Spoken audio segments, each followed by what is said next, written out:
By their clothes, their age, the way they speak?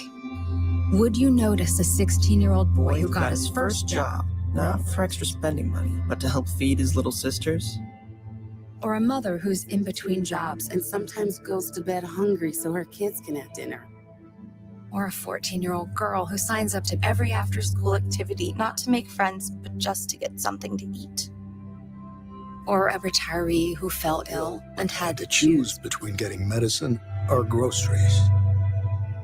I am the 1 in 8 Americans who struggle with hunger.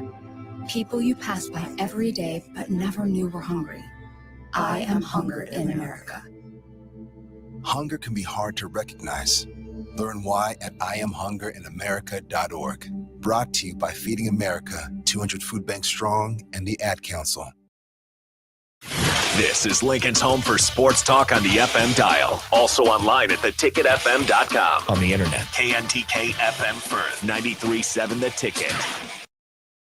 You can search online for hours to find the best electricians in Lincoln and the surrounding area, but I'll save you time. iElectric has been serving their customers for 30 years for both residential and commercial properties. They're experts in everything electrical, from remodeling to new additions, hot tub installations, electric vehicle chargers or EV chargers, lighting, ceiling fans, and more. iElectric takes jobs from Beatrice to Omaha and all towns, big or small, in between. Call them today at 402-466-6606 or learn more at hielectric.com.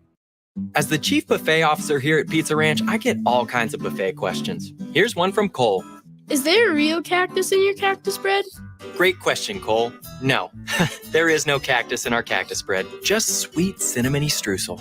It's on our buffet every day, along with pizza, chicken, ice cream, and all your other favorites. Even better, at least for your parents, kids eat free on Tuesday nights. And don't worry, Cole, there's no coal in our coleslaw either. Pizza Ranch, everyone's favorite buffet. At Southeast Community College, community is our middle name. Our continuing education classes offer personal interest, traffic safety and licensing, online learning, and adult education classes across Southeast Nebraska, or online in your own home. Learn pottery or floral design, take a computer course, learn Spanish, how to start writing a book, or Air Fryer 101. See the full schedule of continuing education classes online at southeast.edu/continuing. SCC, your path to possible. When it comes to tackling your fall projects, having the right equipment can make a huge difference. At Sunbelt Rentals, they have an extensive line of tools and equipment to help complete any job. From lawn and landscape equipment to hand tools, pressure washers, portable generators for you tailgaters, and much more. Sunbelt Rentals makes it easy to get what you need when you need it. Drop in to see the experts at 5450 Alvo Road in Lincoln, or visit sunbeltrentals.com today to learn how Sunbelt Rentals can make it happen for you.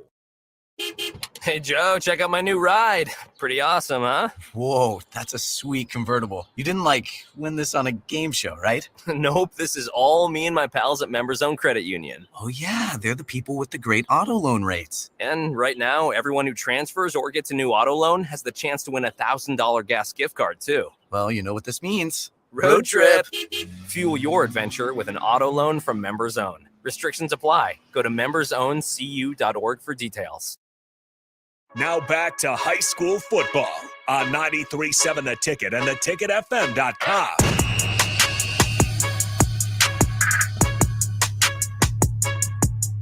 Welcome in. It is the Class A state championship game from Memorial Stadium. Nick Sainert, Amon Green with you as we get you ready for number 1 Omaha Westside versus number 3 seed in Class A playoffs, the Elkhorn South Storm. Nick Sainert, Amon Green, AG, man, this is going to be a good one. Yeah, definitely. When looking at the playoff bracket, Westside has literally ran through everyone in this playoff series. You would think it's be more like regular season warm-up games. Mm-hmm. That's what it looks like. But right now, Westside is, hitting on all cylinders right now, offensively and defensively, because not a lot of points being scored against them, but they're scoring all the points against the teams that they're playing. Well, I mean, you're absolutely right. Just 6 points allowed all postseason long, and those 6 points came in the first round against Creighton Prep when it was the number 1 seed versus the number 16 seed. Then they were able to blank Bellevue West, who is the team that they faced in the state championship last year, and then you had Omaha Westside beat Millard West in the state semifinals, and that's where they got to tonight's game against the number 3 seed Elkhorn South Storm. Have had a little bit more of a difficult journey to the state tournament or state championship game, where they had a tough second-round matchup against actually a team from the capital city, the Lincoln East Spartans. Myself and Jay Foreman were out in Elkhorn for that one. They won it 24-19, got a late turnover in that game that allowed Elkhorn South to kind of run away with it. But outside of that, they're ready for the challenge because they knocked off number 2 Millard South 2 Fridays ago now on November 10th. Yeah, you definitely got to be ready for the challenge. This is it. Yep. This is the championship game. So regardless of what the games that what happened in the games previous for either team, those are erased and gone. So right now you're focused on this team in front of you for Westside, Elkhorn South, Westside, and making sure they stop their best players out there. We got Caleb Benning, leading receiver for Westside, 520 yards for the year, 6 touchdowns. So he's going to be, I would say, from Elkhorn Southside, a key focus, and pay attention to him and where he aligns on the field when he's out on the edge, if he's in the slot, to make sure you know where he's at all times, but also be conscious of every other player out there on the field, because Kavon Shannon as well is a weapon that's been used greatly for the Westside squad. So they got a lot of weapons out there. So just got to be focused on it and taking one play at a time. So we are in the Next Ag Appraisal and Realty pregame show. If you're looking to buy or sell farmland in Nebraska, Kansas, Iowa, or Missouri, give Ethan Sorensen a call today or visit them online at nextagrealestate.com. Starting lineups for both sides currently happening on the field, as this is the last game for the 2023 high school football season. And the season has flown by from that week 0 matchup that Jay Foreman and myself did between Lincoln Northwest and Pius X to now the Class A state championship game that AG is joining me for between Elkhorn South and obviously number 1 Omaha Westside. Let's stay on the Westside Warriors for a moment, because they have been nothing short of dominant over the last couple of seasons. They're currently on a 19-game winning streak. Their last loss came back on September 30th, 2022 against a really tough North Platte squad. But how about this? They've won 24 of their last 25 games, and 26 games ago was when they lost in the state championship against the Gretna Dragons. On the state championship that AG, I'm not sure if you necessarily know, got vacated from the Gretna Dragons because they had an ineligible player on their roster. And so ever since then, it's been the West Side State Championship in 2022, and now here they're trying to go back-to-back. Oh, wow. I didn't know that. So, yeah, unfortunate for Elkhorn at that time. But now we're here, and unfortunate, like I said, for a player to be ineligible and being on the roster to take away that championship for them at that time. But, again, like I said, all that's behind you now. You got to focus on what's in front of you, and it's a nice, crisp night here in Memorial Stadium.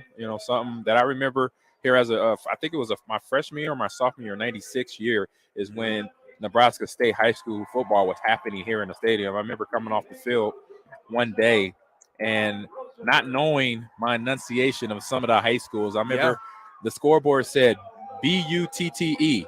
So, of course, as a silly freshman, I'm saying Butte High School. I'm like, that's a terrible name for a high school, not realizing it's called Butte High School. And I'm like, so apologize for anybody in Butte, Nebraska, for me being a young 18-year-old freshman, not knowing my big knucklehead self, not knowing how to enunciate words. But, being in this stadium as a high school player, I think it's a big deal.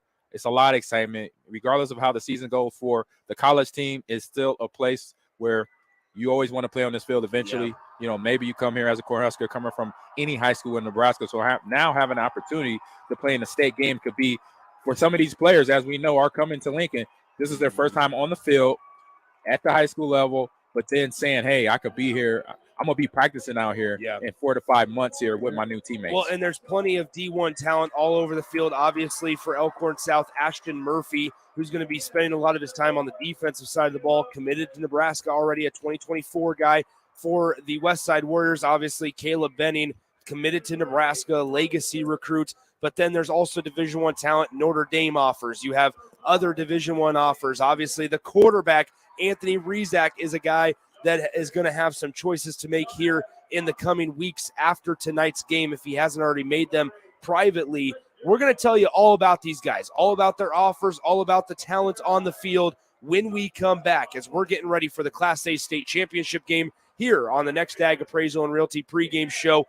Don't go anywhere. The final game of the 2023 high school football season between number 3 seed, the Elkhorn South Storm, and the number 1 seed, the dominant powerhouse in Class A, the Omaha Westside Warriors, coming up in just a few minutes, so do not go anywhere. Elkhorn South did win the toss. They elected to defer, so they're going to be able to put that defense that's only allowing 11 points per game this season in 2023 on the field first against this high-powered offense of Omaha Westside. We're going to continue breaking it all down as it's going on in real time, so don't go anywhere. We'll be back in just a few moments with kickoff between the Warriors and the Storm coming up next on 93.7 The Ticket and theticketfm.com. At Southeast Community College, community is our middle name. Our continuing education classes offer personal interest, traffic safety and licensing, online learning, and adult education classes across Southeast Nebraska or online in your own home. Learn pottery or floral design, take a computer course, learn Spanish, how to start writing a book, or Air Fryer 101. See the full schedule of continuing education classes online at southeast.edu/continuing. SCC, your path to possible.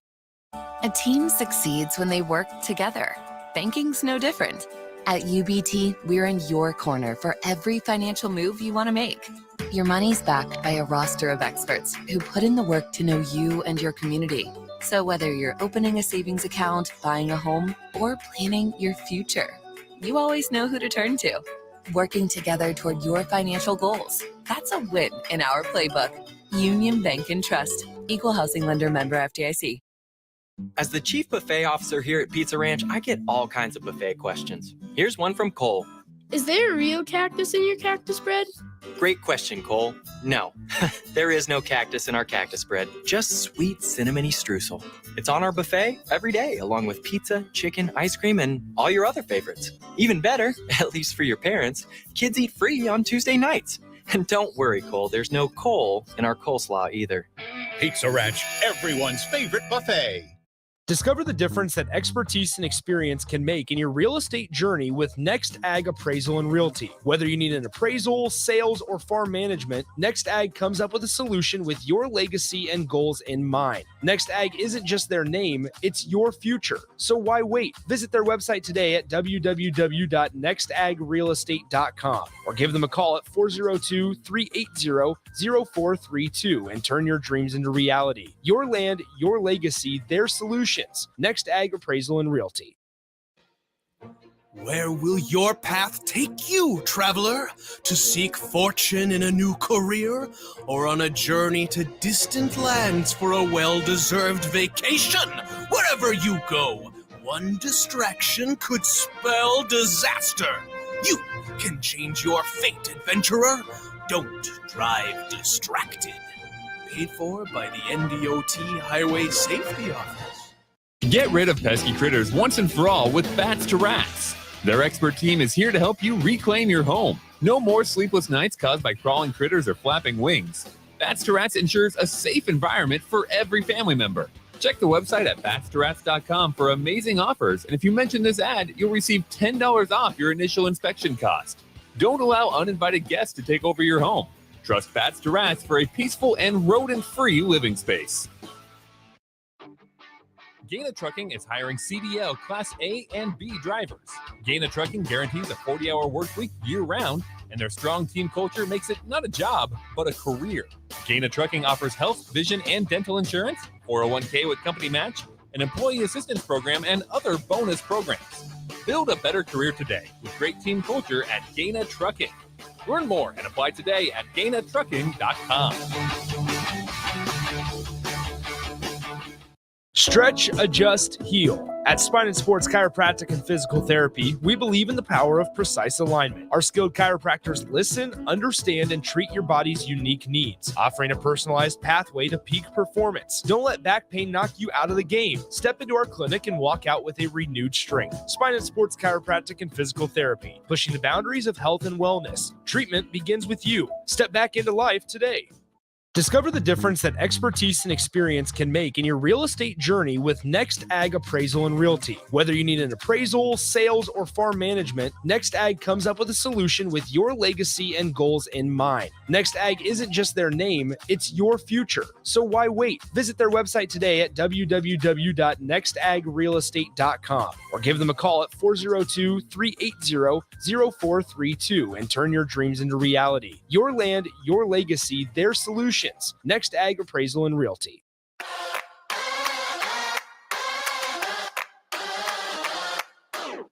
This is a presentation of high school football on 93.7 The Ticket and theticketfm.com.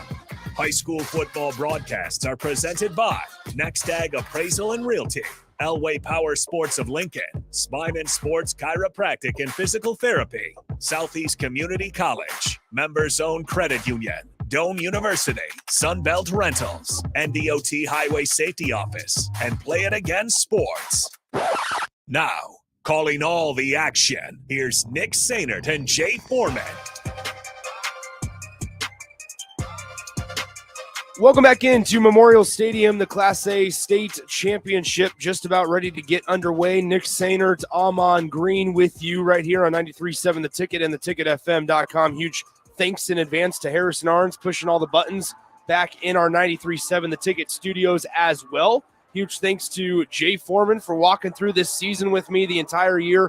Thanks to Chris Raff for filling in. And now thanks to AG for hanging out with me on the final game of the 2023 campaign before we dip into the high school basketball scene in 9 days. That's right. November 30th is the first high school basketball game that will be broadcasted right here on 93.7 The Ticket. But we got business to handle first, and it's tonight on Memorial Stadium in Memorial Stadium on Tom Osborne Field between the number 1 Westside Warriors and the number 3 Elkhorn South Storm.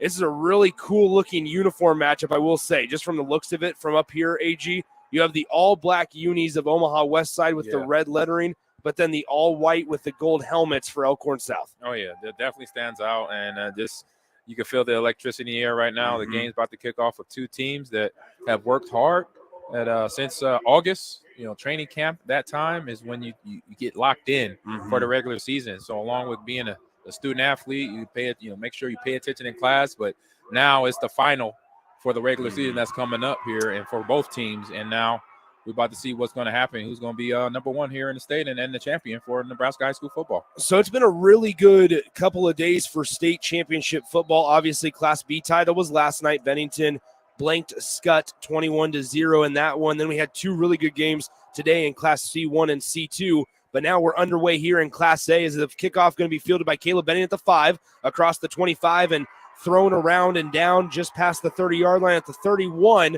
And the West Side Warriors offense going to be going towards the north end zone and into the wind that we've seen play a factor so far throughout the 2 games we've seen today.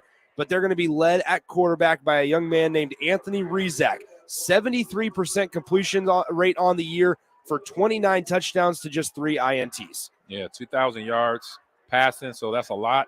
And for me, what I've seen in high school Nebraska football in a lot of years, usually is a big rushing stats, but both teams have running backs over 1,000 yards. So here we go, first play of the game. Yeah, high-powered offense versus a really good Elkhorn South defense. The guy in the backfield will be Jamez Ross, but instead they're going to pass it out far side, pass caught on first down across the 40-yard line and tackled down after a gain of 10, as that one was intended and completed for Keenan Cotton, just the junior wide receiver, listed at 5'11", 180 pounds. Yeah, got trip spread on the wide side of that first play there, stretching the defense out. And right now, this is the poke and prod period of that first drive, where offensive coordinators want to see what we'll be able to do throughout the whole first half. Back to the screen. Yeah, 2nd and 1, quick pass out far side once again. It's hauled in. I believe that's Cotton once again, as he gets a nice gain of 5 or 6, well across the first down marker, and it's going to be 1st and 10 from the West Side 47-yard line here. 11:23 to go, just underway here in the Class A title game. And West Side, the guy in the backfield next to Anthony Rizak will be Jamez Ross, one of the more underrated guys in the state. 1,300 plus yards, just shy of 1,400. He gets the handoff on first down, weaving his way through traffic, cuts upfield across the red end at midfield, and gets a nice gain of 10.5 yards and move the chains one more time. Yeah, so right now Westside is getting all the characters, all the actors, a little bit of burn. So you want to get your best players in the game early, where that means they shake off the rust and shake off that time of kind of getting in their groove. So the earlier times they get carries, they touch the ball, they're starting to get in that groove a lot sooner, so that'll help them out later in the game. It's 1st and 10. Caleb Benning all by himself at the top of the field. They'll hand it off this time, though, Rizak will rather keep it across the 40-yard line and just dives forward at the 38. Maybe they'll give it to him at the 37-yard line. This is an Elkhorn South defense that has some really good players on that side of the ball. Obviously, Aiden Stratus at defensive back is one to watch, and then Ashton Murphy, Nebraska commit, is also one to watch coming off the edge. And Elkhorn South defense only allowing 11 points per game on average here in the 2023 season. Yeah, we'll see if that holds up here. But right now, I would say Westside's probably averaging well into the 20s, if not 30s per game in this playoff run. Quick pass out near side by Rizak. Gets hauled in, and he's taken out of bounds. That's Keenan Cotton once again. And then just a nice, easy pitch and catch from Rizak to Cotton. And it was quickly tackled. Nice job by Aiden Stratus getting the tackle, but it is a first down for Omaha Westside, and they are quickly, within the first 3 minutes of this, going inside the Elkhorn South 30-yard line at the 27. So 1st and 10, they'll send number 8, Christian Jones, in motion from left to right. Snap back to Rizak, rolling to his right. Benning runs an out route, but nobody's home. Now being chased down from behind, and he gets tripped up from behind as Rizak was just about ready to take off and run. Nice job defensively by Henry Prohaska. You might recognize that name, the younger brother, of Nebraska offensive lineman Teddy Prohaska. As a senior there, Henry at 6'4", 230, using some speed to chase down Rizak from the backside. Rizak doing a good job there of going through his progression, looking for his main receiver, and Benning not there, but then trying to pick up yardage with his legs, which he does. Yeah, now quick pass out to Caleb Benning on the far sideline right in front of the Omaha Westside bench. He gets a nice gain of 4 yards or so, and he'll be about a yard shy of that first down marker. It's going to be 3rd down and 1. Ball will be placed at the 18-yard line, so Westside is in the red zone. Watch the bottom of the field as Keenan Cotton's all by himself. Quarterback keeper on a little bit of a quarterback power off the right side, and Anthony Rizak gets 3 yards and plenty of room for the first down. Yeah, Westside's mixing it up. They come out in the spread trip side on the first play of the game, and then right now in the red zone, we are up tempo right now. So quick snaps to the ball, keeping Elkhorn's defense offbeat a little bit, not letting them get settled in their defensive game plan. Jamez Ross with the carry on first down, right up the gut. Nice gain of a few. Tackle made by Landon Wemhoff, number 5, the linebacker, listed at 6'2", man in the middle for Elkhorn South. 5-yard gain on the play, though, and that's keeping Omaha Westside on schedule. And so they'll come out with Rizak and Ross in the backfield. One wide out at the bottom. Now they'll turn, hand it off. Ross juking his way through traffic, but then taken down by number 41, McCorder Geezer. Number 41 there. Excuse me. Go ahead. Yeah, O-line got a little beat there from Westside, and so Ross wasn't able to get as much yardage. Made a couple quick moves, couple misses, but once he got in the grasp of Elkhorn South D-line right there, it wasn't much else going after that. So right now, you want to try to get a play in there that gets, again, your best players in the best position to score. Yeah.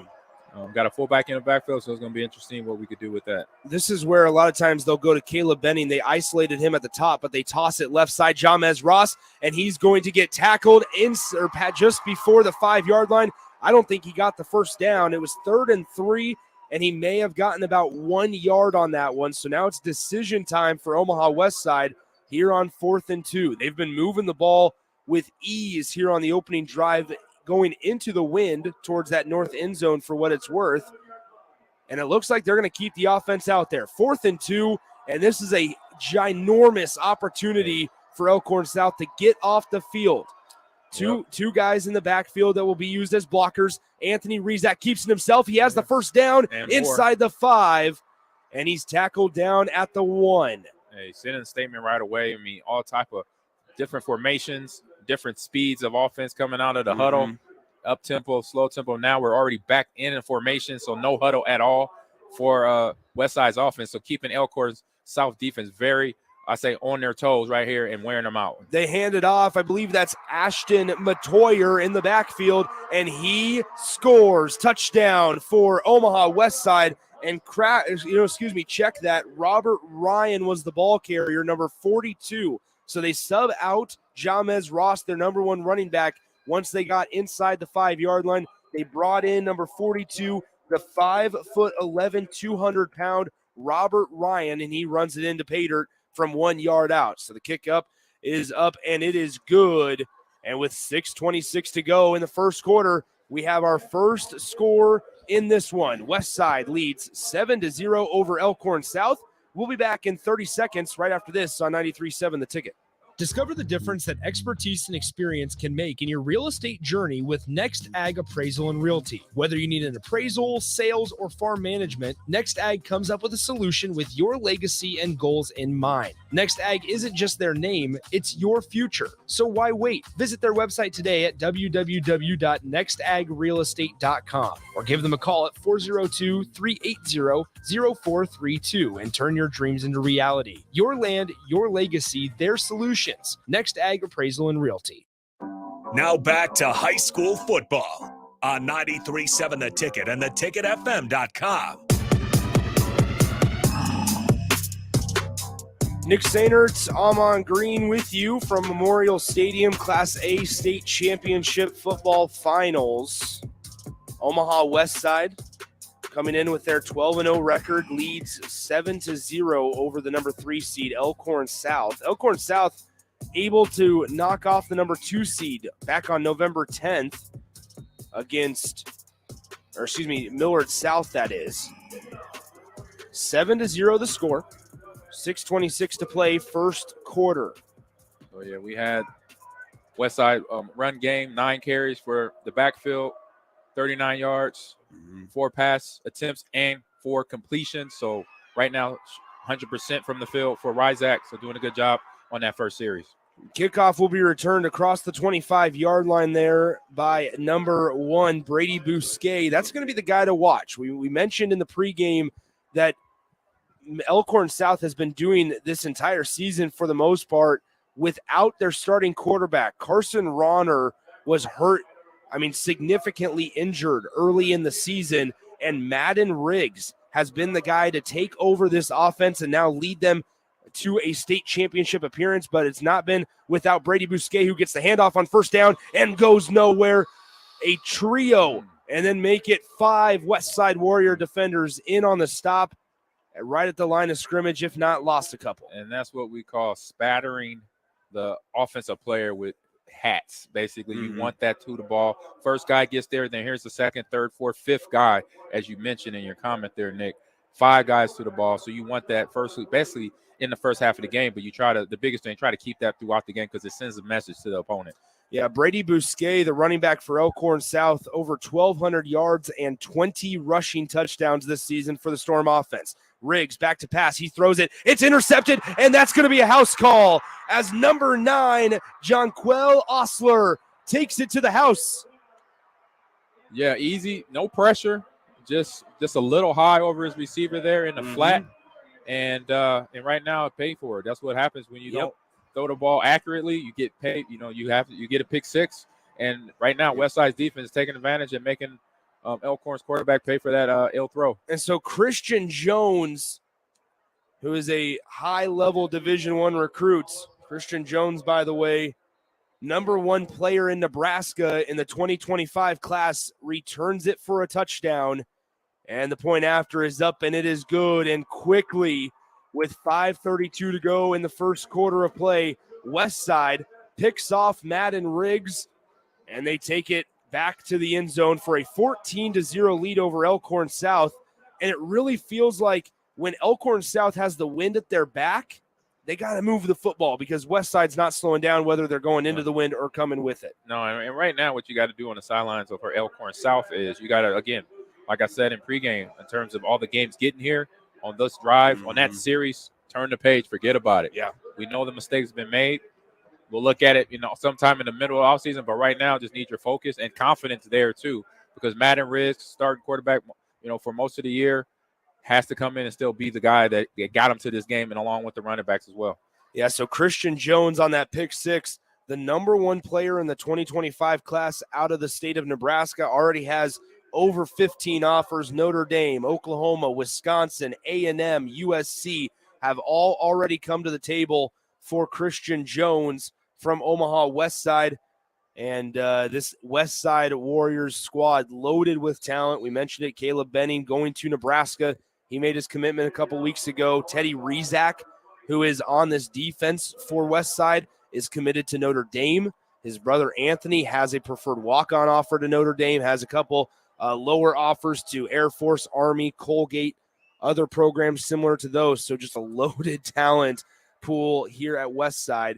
And this kick will go into the end zone for a touchback. So now Madden Riggs, like you said, AG, has to flush it. He has to flush that pick six that he threw on the last possession, because Elkhorn South needs to make something happen here. Exactly. You got to not worry about it. And then the rest of his teammates, the linemen, the tight end, the wide receivers, and the running back also got to just say, hey, pat them on the shoulder, hey, forget about it, move on. They have a long, successful season, so I'm pretty sure they have that mentality in that huddle right now, and that's what they got to do here on the first play. So it'll be 1st and 10 from the 20-yard line. They'll come out, two wideouts near side, one at the far side.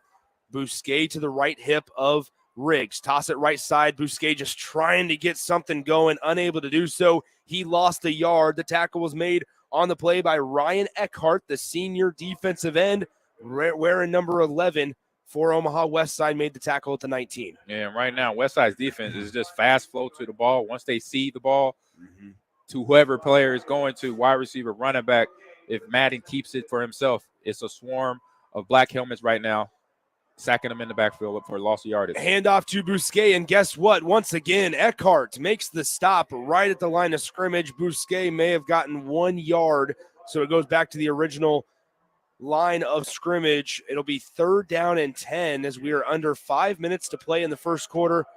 And Elkhorn South well behind schedule here. 3rd and 10 from their own 20. And right now, Westside definitely amped up right now. Offensively, defensively, coming out fast. They are definitely in the moment right now. So right now, Elkhorn South has to wake up and find their boost as well. Taking a shot downfield. Pass is going to be hauled in by number 4, Aiden Stratus. What a catch. High pointed it over the top of the defender in coverage. That was Jordan Hurst. And he was able to go up and grab that one out of midair, as that would have worked as either a punt or, in this case, an incomplete pass. So Elkhorn South was willing to take a shot there on 3rd down and long. So like I just mentioned, they needed a boost. They needed a spark right now, and that could be, hopefully this could be the spark to get their offense going with momentum behind them. Play action as Riggs rolls out to his left, looking downfield. Pass is going to be just out of reach, intended for Ethan Duda. Elkhorn South faithful wanted a pass interference, but it looked like there was some pushing and shoving going on from both sides. I like the idea to keep the flag in the pocket there. Definitely. It was tight, but both players, fighting for position on the ball, and the ball was a little bit out of his range, even if he would have been able to attempt to catch the ball. So a little bit far over his head there. So it's going to be 2nd down and 10. Ball placed on the 47-yard line of Omaha Westside. Elkhorn South turns, hands it off. Bousquet just trying to lower his helmet and get some yards. And maybe got a yard and a half there. Not much after that, up to the 46-yard line. Brings up 3rd down and 9 from the Omaha Westside 46. Right now, with the way Westside's defense is playing, Elkhorn South, with their game, whatever their game plan was coming in, is with the speed and the intensity right now. Westside, they got to probably use that against them. If they're aggressive, do some play action, do some counter action plays to get their speed out of there. Looking up the seam, and Ethan Duda just out of reach. He was trying to say that he was held by the defensive back. They got the mismatch, actually, because they found where a linebacker would match up with Duda, and Duda beat him up the seam. However, there was pressure applied off the edge by Christian Jones, forcing Riggs to get rid of that ball probably a little sooner than he wanted to, and it forced the incomplete pass. Yeah, between the pressure on Riggs, and then there might have been a lot of physicality at the line of scrimmage where the linebacker, knowing he has a mismatch against Duda, so maybe get a little handsy on him early in the game or early in the route, where the referee cannot see it. So he probably just might have got away with a little hold there. But this is, the type of games where you got to make sure you use every type of technique you can to get the ball, to make a play for yourself and for your team. Yeah, real short kick. And that's going to be one where Elkhorn South might want it back, as the punter for Elkhorn South is number 80, Dylan Kingston. But on that instance there, you're going to want that one back. And why I say that is the ball is marked out of bounds at the 24-yard line of Omaha Westside. You have the wind at your back. We've seen a 62-yard punt today earlier in the Class C1 game where it went all the way from their side of the field to the 1-yard line. Now, I'm not saying you expect the 1-yard line every time. We would have liked to see at least get inside the 20, force Omaha Westside to go a longer length of the field, because as they showed you on the opening drive, they can move the ball with ease. Yeah, for sure. So that field advantage, that field change is what you're talking about, Nick. And when you have a team that starts at the 5 or the 10-yard line, percentages go down of them scoring a touchdown or even a field goal. But right now, it went out on the 24-yard line, so it gives them decent field position. And now Elkhorn South just got to play up. They got to make sure they just got to, I say reciprocate what Westside's defense is doing. Bring that same intensity, because sometimes on defense, they can be the spark. They had the big catch by Duda, so hopefully on defense, then they could come away with a sack here, or maybe a tip ball for an interception, or even create a turnover like that, like Westside's defense. Get that turnover to then get the momentum going in their direction, because we're talking about high school players here, young athletes that in a minute of a game, in a second of a game, momentum can shift, and that is huge. And it takes a long time for that momentum to kind of go back in your direction, or I say in your favor. So Elkhorn South can have an opportunity right here on defense to do that to Westside's offense. So it'll be 1st and 10 from the 24-yard line. Leading tackler on this Elkhorn South defense is Ty Nielsen at the safety spot. He's a physical specimen, as he wants to hit you and hit you hard. As play action, Rezak getting pressure, spun around and thrown down. Number 63 for Elkhorn South coming off the edge. That's Tristan Brewer, the sophomore defensive lineman, shed his block, and he was able to take Rezak down in the blink of an eye coming from his blind side. Yeah, what I say, reciprocate energies. Kristen comes off the line fast, gets on top of the tackles, kick step where he didn't have enough time to get his hands up and slow him down, able to get Rezak on the play action mesh of that play and get the sack. So trips out right side. They quickly throw it in the slot. Pass is hauled in. And how about that? That's disappointing if you're Elkhorn South. 2nd down and 17. And now they get about 15 yards back on on one play. And it's going to make it 3rd and extremely manageable at 3rd and 2. This is where I'll make a defensive adjustment. Knowing we got some good receivers out there, knowing we got talent, you know what? I would get in their face. Let's test them. Let's get man up press. Let's take this screen away right now, because right now this wide receiver screen for Westside is picking up big yardage. Quick pass. It looks similar type of play. It's bobbled. Did he picked fumble off, that? I believe. It may have been picked off, and it is. So that was bobbled by number 24, Trevor Spady, the tight end. They went right back to him on what looked like the same exact play, AG. Yep. And he bobbled it all the way down. We're going to see a replay here in our press box as Rezak makes a really nice throw. It may have been just a tad high. It was deflected and picked off by Landon Tate, the junior defensive back, and Elkhorn South gets a much-needed break. Yeah, Trevor Spady right there just got to make the complete catch. He has the ball in his hands, but doesn't look it all the way into the catch and then tuck it under. So the ball goes off his helmet into the defender's hand. So this is the play I was talking about. Getting that momentum back, and this is what Elkhorn South has done right now with that interception. So 1st and 10, and before we have a snap on 1st down, it looks like Guy Rosenberg, the head coach for Elkhorn South, wants to talk things over. So we'll go ahead and step aside as well. It's 14-0, but Elkhorn South gets an interception off the deflection and bobbled pass. They'll have 1st and 10 on the Warriors' 36-yard line when we return right here on 93.7 The Ticket. When it comes to tackling your fall projects, having the right equipment can make a huge difference. At Sunbelt Rentals, they have an extensive line of tools and equipment to help complete any job. From lawn and landscape equipment to hand tools, pressure washers, portable generators for you tailgaters, and much more. Sunbelt Rentals makes it easy to get what you need when you need it. Drop in to see the experts at 5450 Alvo Road in Lincoln, or visit sunbeltrentals.com today to learn how Sunbelt Rentals can make it happen for you. Get rid of pesky critters once and for all with Bats to Rats. Their expert team is here to help you reclaim your home. No more sleepless nights caused by crawling critters or flapping wings. Bats to Rats ensures a safe environment for every family member. Check the website at batstoRats.com for amazing offers, and if you mention this ad, you'll receive $10 off your initial inspection cost. Don't allow uninvited guests to take over your home. Trust Bats to Rats for a peaceful and rodent-free living space. Now back to high school football on 93.7 The Ticket and theticketfm.com. Nick Sainert, Amon Green, back with you from Memorial Stadium on a chilly November evening. But at least the rain stayed away today, unlike last night with the Class B title game.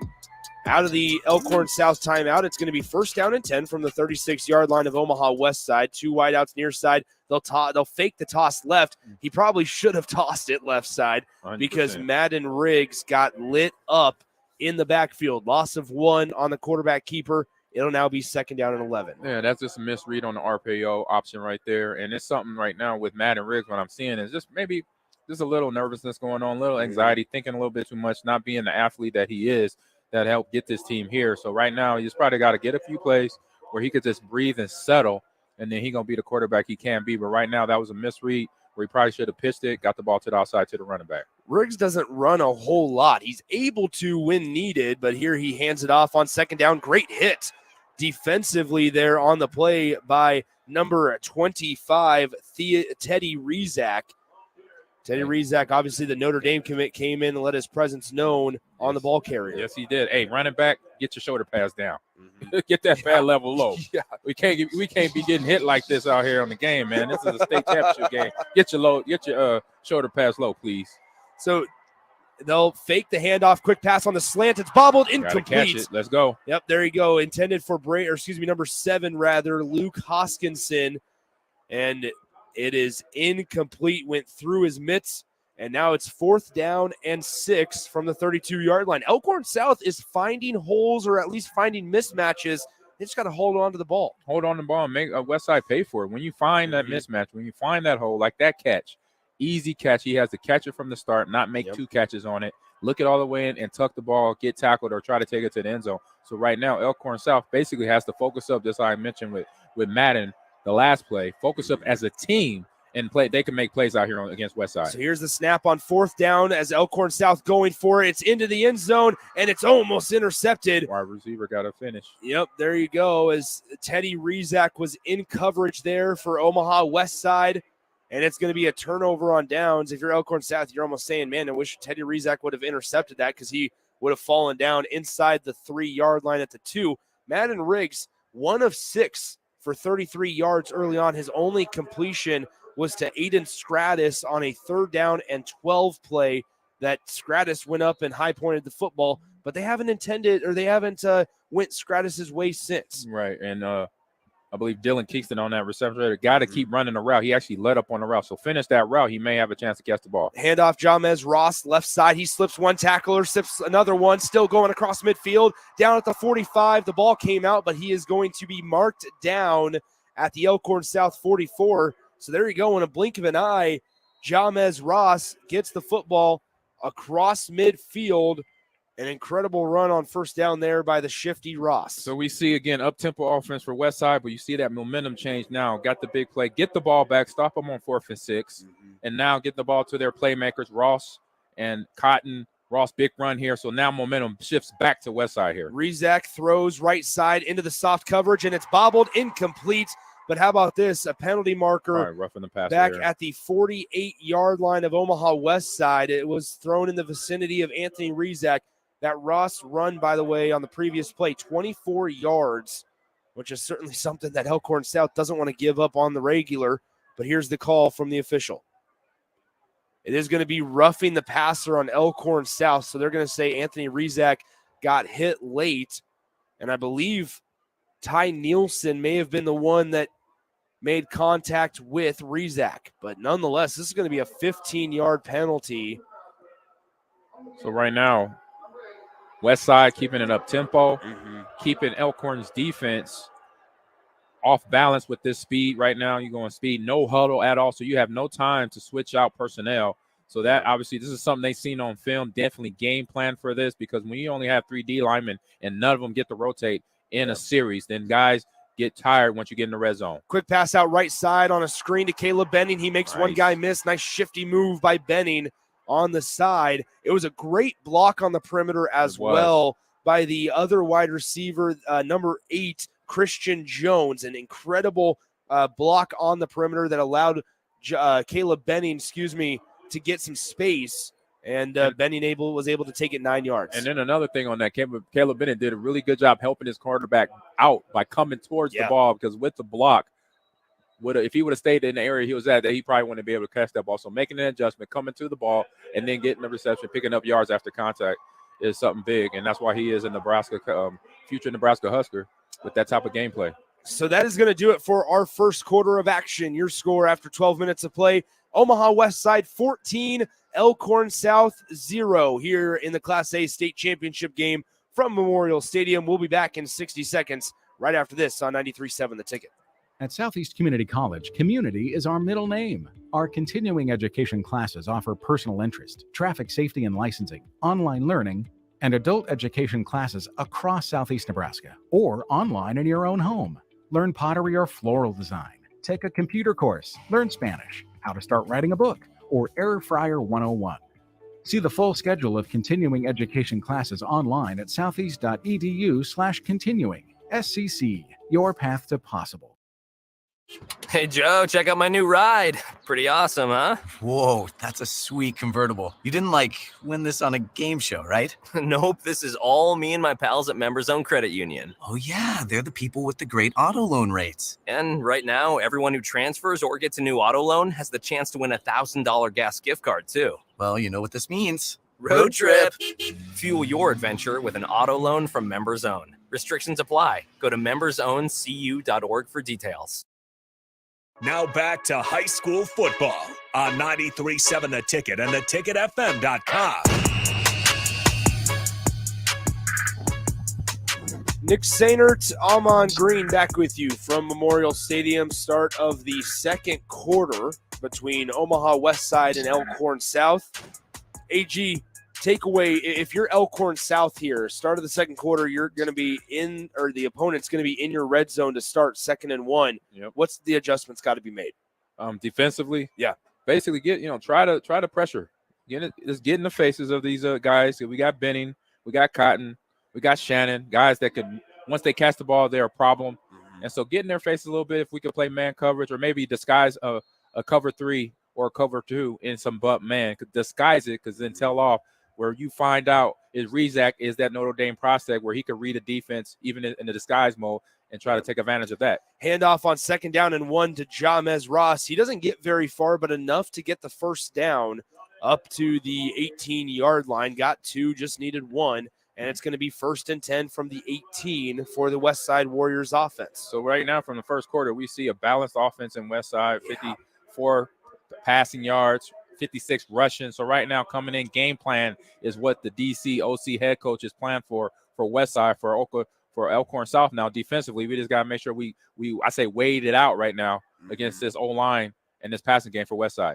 Handoff once again to Jamez Ross. He gets inside the 15, down at the 13-yard line.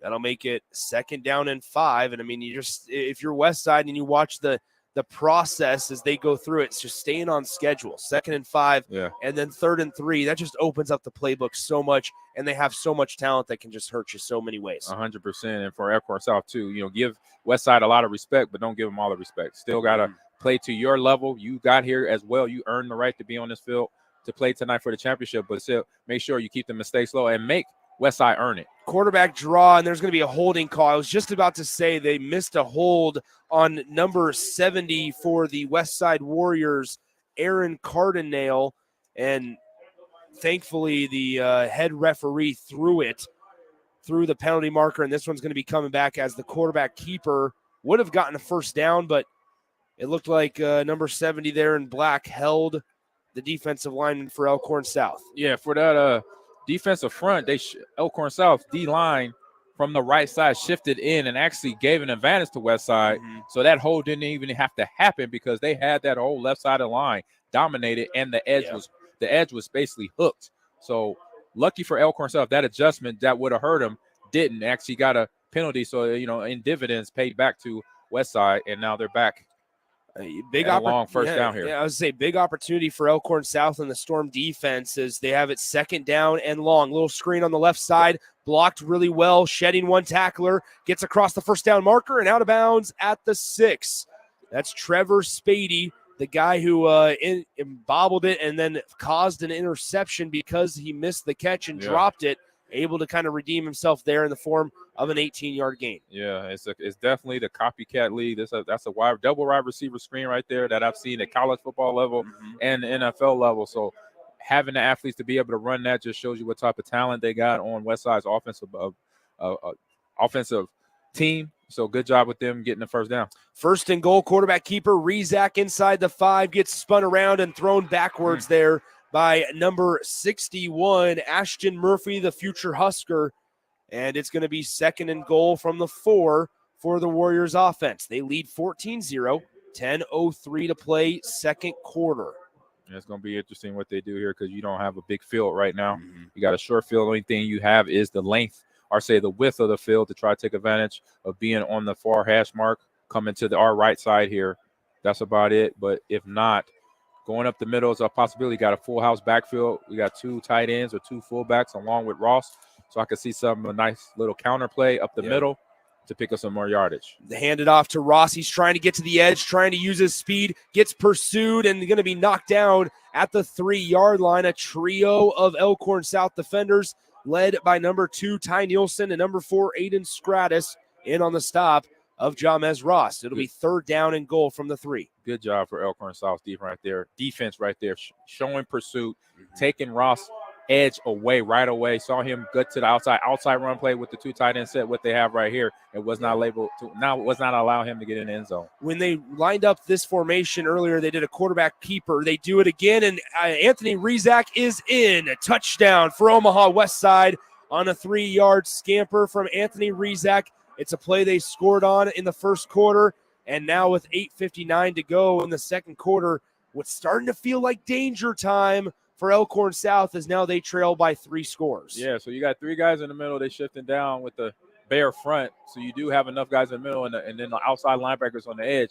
But the problem with those interior 3 guys is they have not rotated out. If they did, maybe one time, so not a whole lot of rest for the interior D lineman for Elkhorn South. So that's why you see it's getting soft in the middle early in this game, and that might be a problem looking forward to the rest of this game. It's going to be a false start on the point after attempt, so that'll move it back 5 yards, and they'll kick it again. So we're still at 20-0 with 8:59 to play in the second quarter. Omaha Westside trying to put the cap on the perfect season as the point after is up, and it is still good. So with 8:59 to go in the second quarter of play, from Memorial Stadium, it's 21-0 Omaha Westside with a 3-touchdown lead. Elkhorn South has to answer. We'll find out if they can right after this on 93.7 The Ticket. You can search online for hours to find the best electricians in Lincoln and the surrounding area, but I'll save you time. High Electric has been serving their customers for 30 years for both residential and commercial properties. They're experts in everything electrical, from remodeling to new additions, hot tub installations, electric vehicle chargers or EV chargers, lighting, ceiling fans, and more. High Electric takes jobs from Beatrice to Omaha and all towns, big or small, in between. Call them today at 402-466-6606 or learn more at highelectric.com. Now back to high school football on 93.7 The Ticket and theticketfm.com.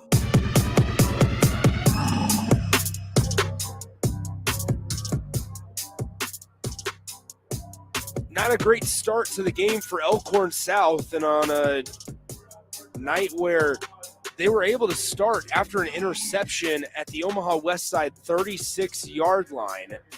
They can only consume 4 yards on 4 plays. They turn it over on downs, and then Omaha Westside goes 68 yards in 8 plays, takes 4 minutes of game time off the clock, and they score a touchdown on the 3-yard keeper by Anthony Rezak. So 21-0 is where we stand. Elkhorn South will get the ball back, but now with the second quarter, they're going to be having to go into the wind here at Memorial Stadium that we've seen kind of make footballs in the air balloon a little bit, and defensive backs have had their share of interceptions when defending that north end zone. A return up to the 29-yard line there by number 22, Gavin Shanahan, the junior, and Madden Riggs and the Elkhorn South offense back out there 1st and 10. And right now, Westside has started off where they left off at every game this year in the playoffs for them. They only allowed, the most score points right now, 6 points. Yeah. And that was Creighton Prep. Bellevue West 0, Millard West 0, and that's where we are with Elkhorn South right now. So this offense has to get going. Even though, regardless of the score, they got to keep playing. Turn the page. Elkhorn South was late getting their 11th man on the field, but they do so. Still 12 seconds on the play clock. Snap back to Riggs. Quick pass out right side. It's tipped in the air and almost intercepted, as that one looked kind of discombobulated from the start. It was not blocked very well either.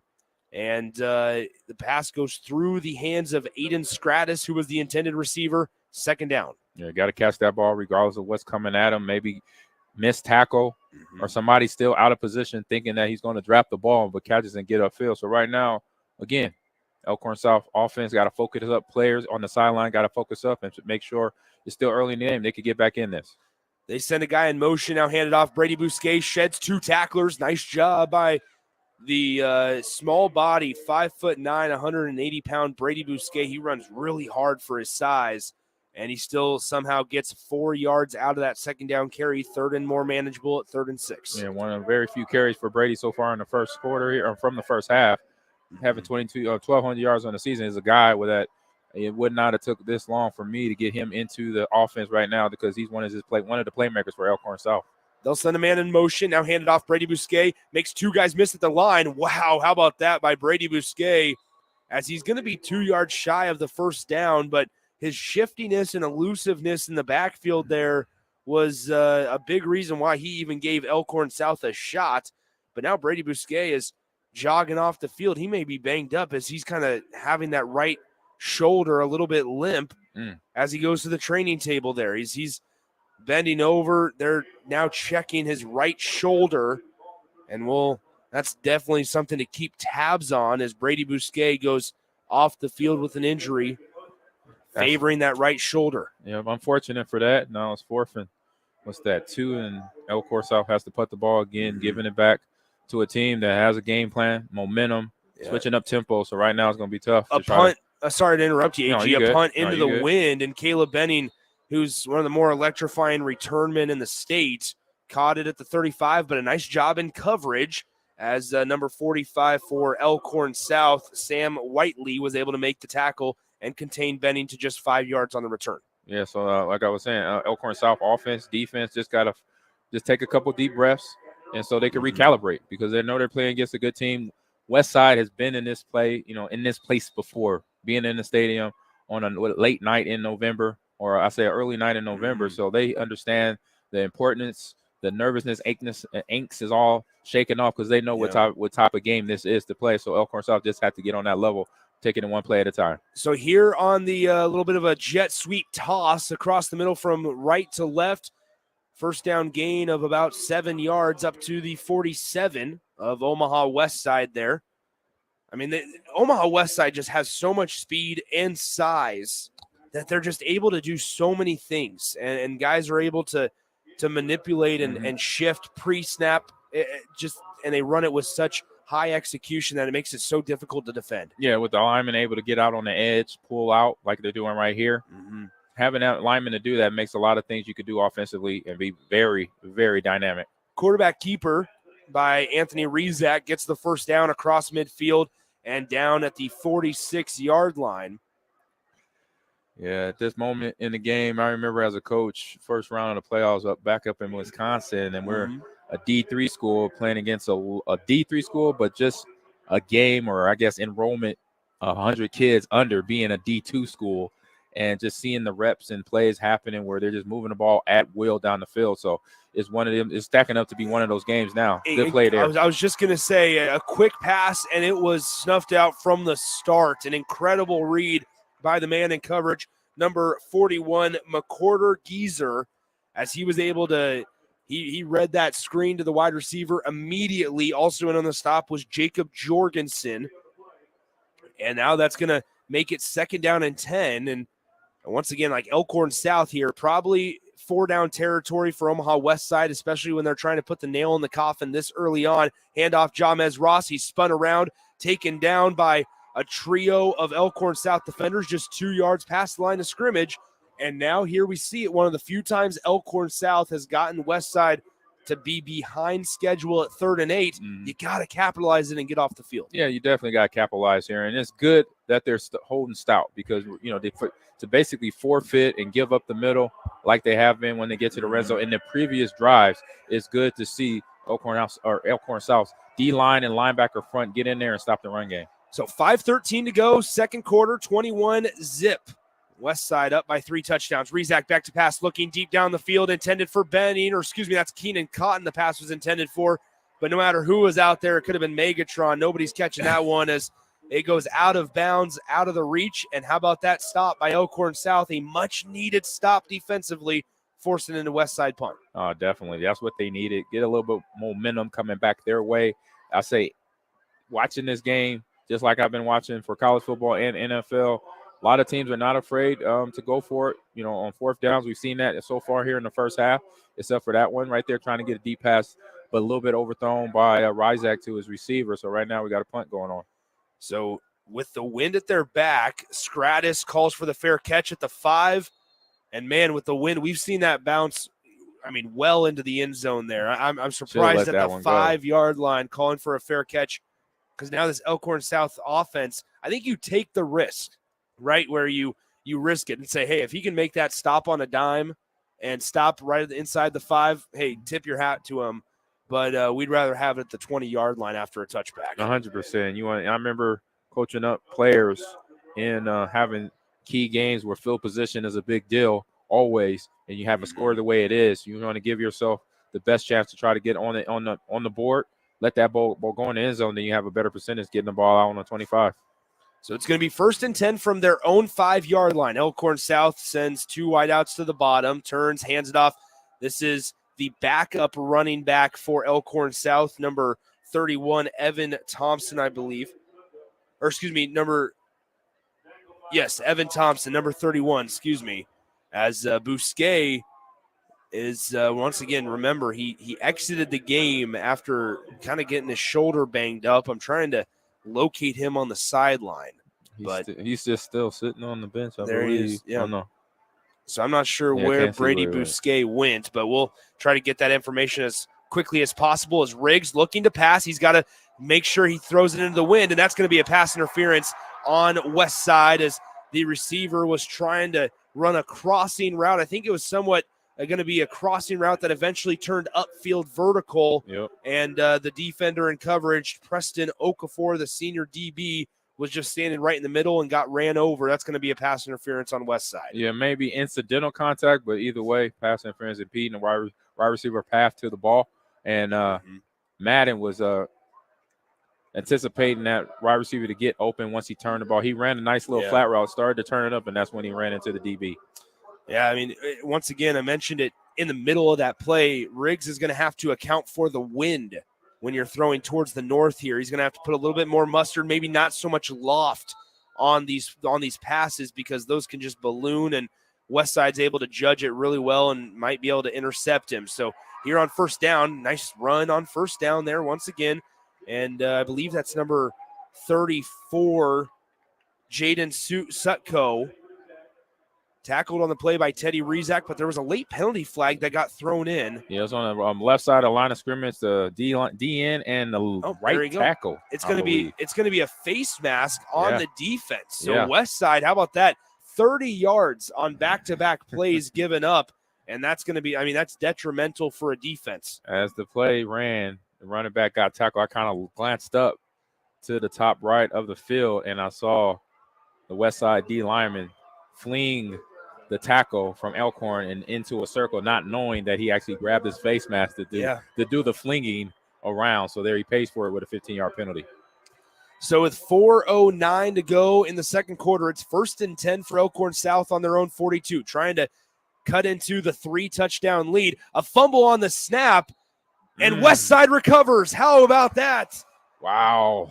Cannot give away gifts. It's not Christmas yet. I know Thanksgiving's in a couple days, but please don't do that. It's way too early. AG, I'm not sure that snap ever got to I Madden don't think Riggs. it did either. I don't think it did either. And No, it hit did. the left ankle of the center. Oh, man. The left ankle of the center, number 55, Austin Stroh. Yeah, they He having a tough snapped go it. at Yeah, he snapped it off his left ankle, and it sat right in front of him, but he started going backwards, and the nose tackle was able to jump on it. Yeah, it's tough go at it right now for Elkhorn South all around. Turnovers, you got interception, or you got fourth and shorts, or fourth down conversions not going, and then having that play right there. Just again, I'm taking the coach as a coach. I'm taking my guys to the side, or when we go into halftime, to say, hey guys, let's just think for a second, just relax and play ball. We're gonna have a false start on Omaha Westside. I mean, you want to talk about shooting yourself in the foot? That's now Yes, three penalties on the last 4 plays. 2 when they were on defense, then you had the fumble, and now 1 on their first play from scrimmage on this drive offensively. That's going to back them up 1st and 15. So now, once again, let's look at it as from the opportunity standpoint. Elkhorn South has Westside behind schedule and behind the chains. 1st and 15. Yeah, you definitely want to be off schedule, but hey, having a 21-point lead, you could kind of get away with that right now. Yeah. But let's keep it to a minimum. Handoff, Jamez Ross left side, makes one guy miss, then gets tackled after a short gain of 4, maybe 5 yards. So he got that false start yardage right back. It'll be 2nd down and 10, ball on the 41-yard line. So Ross getting what he can right there. Offensive line for Westside has been good all night. And right now, like I said, just make sure you keep the mistakes to a minimum. Having the lead does help, but make sure you don't want to do that, because eventually, it becomes an attrition thing and 1,000 cuts right there where you make all these mistakes, and then the team, Elkhorn South, is back in the game. They'll toss it left side. Jamez Ross slips 2 tacklers, and then a nice job coming in to close her down by number 88, Devin Meyer, the junior linebacker. Jamez Ross made 2 guys miss, one with a stiff arm, one with just his jukes from side to side, but Devin Meyer able to haul him down. And right now we're seeing what we saw with Westside at the start of the game on defense for Elkhorn South, getting helmets to the ball. One guy makes, Ross makes one guy miss, but here's 3 other guys coming that he has to deal with, and then gets him down for not much of a gain. So good job there by Elkhorn South's defense. You have to think at some point here they got to take a shot to Caleb Benning as they send Christian Jones in motion. Benning's all by himself at the bottom, and Rizak looking back the other way. They throw a reverse, and he's wide open, as that was Jamez Ross, who was kind of running a wheel route up the far side. All the attention was on Caleb Benning, yes, it was, as Rizak rolled to the right, and he just kind of planted his foot and looked back the other way, and Jamez Ross was wide open for a 1st down catch. Yeah, great play design there by the Westside coaches. You had everybody, including us, looking at Caleb Benning, with the wide receiver split all the way out to the right side of the field, but then at least one defender from Elkhorn South was not fooled, was able to push out Ross for a short gain. They'll keep it with Rizak, and he goes down immediately. Great tackle in the backfield. Number 88, once again, Devin Meyer in on the stop for Elkhorn South. That's going to be a loss of 2 back at the 27-yard line. It'll be 2nd down and 12. Yeah, right now, Devin Meyer and some of the linebackers and DNs are getting in that backfield on mistakes, missed blocks by Westside's offensive line. So right now, there could be a play right there. They could jar the ball loose from Rizak and have a change in the game. So Anthony Rizak leading the charge for Westside. Benning will be isolated on an island and man-to-man coverage down at the bottom. Now they'll turn, fake the handoff. Rizak looking down the middle of the field. He's going to throw one downfield. It's intercepted. Ty Nielsen going back the other way across the 15-yard line, reverses field, still on his feet, and gets tripped up by Caleb Benning. Ty Nielsen makes a big play. May have gotten off with a little bit of a push. Maybe a little push there at the end. Nonetheless, no flag, no laundry on the field, and it's going the other way for Elkhorn South. Hey, right now, referees are letting them play. Good play there by the safety. Pressure on Rizak as he throws the ball. Little push there, but no flag thrown by the referee, but in the position to get the ball while it's in the air, and then even try to pick up some yards after the interception, try to take this ball to the house, but was able to get tackled.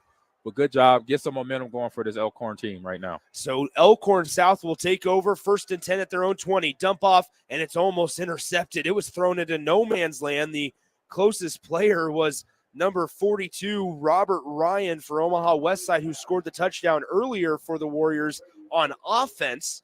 But that pass was risky by Madden Riggs, and it's going to be 2nd down and 10. Yeah, that was kind of a slow developing inside screenplay to the running back, but also lineman didn't really get out there and really didn't disguise it either. So that's where we had the D lineman for Westside able to tip the ball, almost get an interception there. So it's 21-0 Westside. Snap back on 2nd down. Brady Bousquet trying to make those legs go, unable to do so. So Bousquet back in the game. Good to see that right now. So just the other thing is trying to find some space to run the ball, get the ball upfield. And now Westside going to call a timeout with 1:31 to play in the 2nd quarter, as they're going to try to get a stop here on 3rd down and 10 and force an Elkhorn South punt. Let's go ahead and take a 30-second breather with them. We'll be right back on 93.7 The Ticket. Get rid of pesky critters once and for all with Bats to Rats. Their expert team is here to help you reclaim your home. No more sleepless nights caused by crawling critters or flapping wings. Bats to Rats ensures a safe environment for every family member. Check the website at batstoRats.com for amazing offers, and if you mention this ad, you'll receive $10 off your initial inspection cost. Don't allow uninvited guests to take over your home. Trust Bats to Rats for a peaceful and rodent-free living space.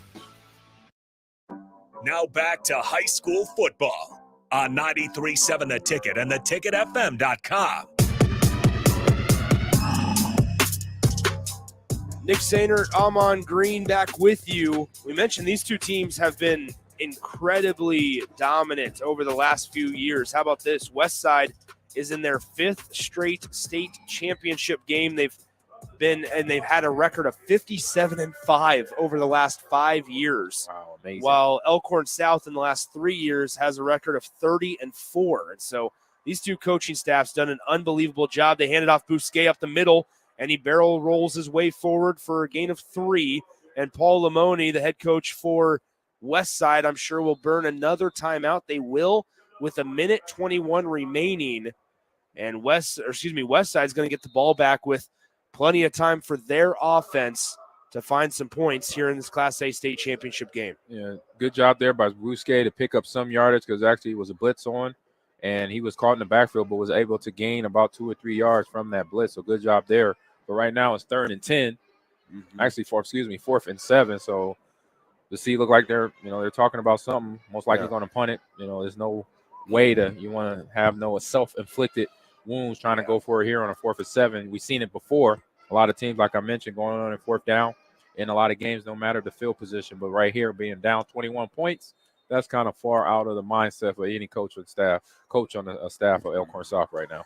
Yeah, it's 4th and 7, ball on the Elkhorn South 23-yard line. It'll be, they'll elect to punt, which is no surprise. They're going to put Caleb Benning back at the Westside 46-yard line. We've seen a real short kick and then a pretty nice kick off the foot of Elkhorn South. And so here we'll see if they can somewhat reverse field. It's a nice punt across the 45-yard line. Takes a Westside bounce at the 46, and that is where the Warriors will set up shop here with 1:13 to play. It's important to note Elkhorn South will get the ball to start the second half, and so that's why burning those 2 timeouts for Westside and Paul Lamoni was such a big deal towards the tail end of that Elkhorn South offensive possession. Yeah, definitely here. So run game right now for I'll say Westside 79 yards for the first half, and Elkhorn South sitting at only 19. So coming out of halftime, that's going to be some, points of emphasis along with the pass game. Not much going on there either. So making sure you try to get your offense going, because we know defense so far hasn't gave up a lot in the second quarter here. So that's a good sign for Elkhorn South. Quick out route to Jamez Ross is complete, and that's what Omaha Westside can do to you, is they can do these nice, quick, easy out routes, and then they'll try to hit one deep, I'm sure, at some point, because they have guys all over the place that can hurt you defensively. So empty shotgun set, 2 wide outs, top of the screen, 3 at the bottom, on the near sideline. Quick pass out far side, caught, and once again out of bounds. And so 2 plays, 2 catches out of bounds. It's only taken 6 seconds off the game clock, and that's what's impressive about Omaha Westside. 2 plays, 8 seconds. 2 plays, 8 seconds, but they've had a gain of 15 total yards in those 2 plays. Yeah, right now being smart, that's just coaching right there telling, hey, we don't have much on the clock. We don't have no timeouts. Just get the ball out of bounds and move the ball down the field at the same time. Rizak back to pass, looking up the seam, has Christian Jones inside the 20, inside the 10, and taken down by Ty Nielsen at the 7. A good job of what they've been doing, quick routes to the outside to the edge, and now attacking the middle. So you kind of set the defense up, lull them to sleep with all the out routes, thinking that, okay, we're trying to stop the clock. But you know what? On this next play, we're going right up the middle. Quarterback power, touchdown, Omaha Westside. They take less than 30 seconds off the clock, and that is what this Westside offense can do. They'll have Anthony Rizak just continue looking one way, and then one play, he'll look that way, look the defender off, and throw down the seam, and then he can hurt you with his legs as soon as you know it. And before you blink, Westside's up 28-0. Yeah, it's a game of numbers and rotation right now. What I see, and I understand the success of Westside High School for this season for sure, with the athletes they have and the conditioning they have, you see the offense, no huddle, come out in muddle huddle, basically just stay at the line of scrimmage. So that gives that defense no time to make no personnel changes. So then come the end of a series, defensive line is wore out. They don't want to even hit nobody or try to make an attempt tackle because they can't, because they're breathing very heavily. So with this type of tempo on offense, if they run this throughout the year, and I'm pretty sure the way they're running it tonight, they did. Yeah. So every game that was played on this for their season, we saw the same thing happen. As fans, you will see the same thing happening. A team, good team coming in, but then with getting wore out, no huddling, no personal changes, that eventually takes over. And when you come into just the second quarter right now, Elkhorn South defense looks like fourth quarter already for them has set in. Just a dominant performance thus far for Omaha Westside as they lead 28-0 with 48 seconds left in the first half in the Class A state championship game. And that's one thing, I mean, Jay and I have had multiple conversations throughout the season of just the talent disparity. And this is no disrespect to Elkhorn South. This is no disrespect to anybody else, because there's a lot of really talented teams in the state at the Class A level. Just hard to compete with a team like Omaha Westside, and we're seeing it tonight on the biggest stage. Yeah, you look at this. I'm looking at the regular season schedule, and I'm looking at 7 points for Creighton Prep, 0 Grand Island, Bellevue West regular season 12, Miller North 7, and then on down 14 for Miller South right before the playoffs, and then 6. Here's a short pooch kick, a lot of running room, stiff arm on the Elkhorn South sideline, and he takes it up to the 40-yard line. Sorry to cut you off, AG, no, but number 34, that was Jaden Sutko, the sophomore wide receiver and linebacker. He was the up back on that kickoff return. He reversed the field.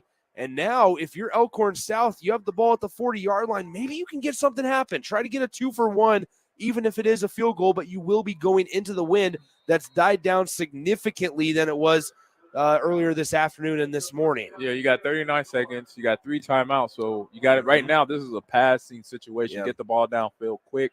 Maybe copycat what Westside did, get the ball out of bounds. They'll hand it off. Brady Bousquet stays on his feet, gets pushed forward, and that's a nice gain of 7 yards up to the 47-yard line. And Guy Rosenberg is not going to use a timeout. Yeah, they're going to rush to the line. I'm like, what is he doing? The official, one of them right now. The official even looked back as like, are you going to use one, coach? But he may be just content with going into the locker room. Quick pass out right side, and it's through the hands of the intended receiver. It looked like Madden Riggs didn't want to throw that one right away, but he needed to, and frankly, about 25 seconds came off the clock. Yeah, I don't know.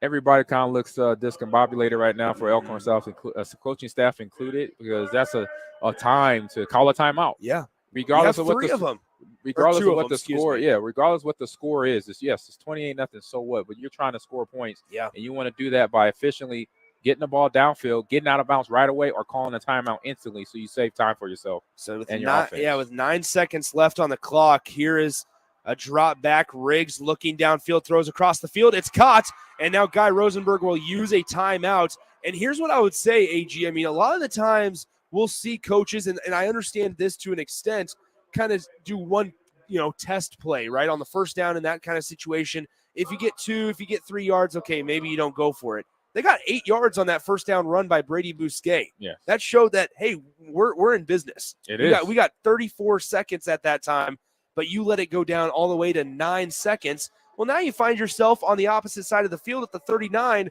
but you only have time for one more play. Yeah, and that's what's interesting. Football, if you know football one-on-one in a certain situation, you got situational football, you got 39 seconds on the clock, first down and 10, 3 timeouts. Okay, I'm calling one in the timeouts before I pass the 50, just to make sure clock stop. We got now 30 seconds or 31 seconds on the clock. Give my team some time. Me and my head coach and my OC, if not, we're both the same person, could then look over our best shot plays to then get the ball further downfield, out of bounds, or even up the middle. But then we call our second timeout once we get past the 50, and then save the third timeout once we get if we get in the red zone and in the goal line situation. So right there, I say a missed opportunity for coaching right there to take over and understand play calling and understand when to call timeouts. So it'll be one final play before the end of the half, barring a penalty. Riggs in the shotgun, takes a snap back, gets pressured, gets flushed out of the pocket, fumbles the football, and it's recovered by Westside, but it does not matter as that is the end of the first half, and just a really questionable game management situation to end that first half for Elkhorn South. But nonetheless, at the break, it's 28-0. Westside, the number 1 seed, is, by all accounts, well on their way to capping off the undefeated season and winning back-to-back state championships as they have a 4-touchdown lead at the break. They lead Elkhorn South 28-0. Both teams retreat to their locker room, and we're going to take a couple minutes to kind of think about that last possession offensively for Elkhorn South, and we'll return in just a few short moments with the Members Owned Credit Union halftime show right after this on 93.7 The Ticket. At Union Bank, people don't have your money. Your money has people. First home people, investment people, people who answer the phone and your chats, dream car people, dream retirement people, driving your dream car in your dream retirement people, small business people, credit card people, and all the other people you need. At Union Bank, our people help you do more than you dreamed possible. So stop in and say hello.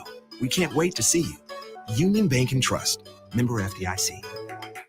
As the chief buffet officer here at Pizza Ranch, I get all kinds of buffet questions. Here's one from Cole. Is there a real cactus in your cactus bread?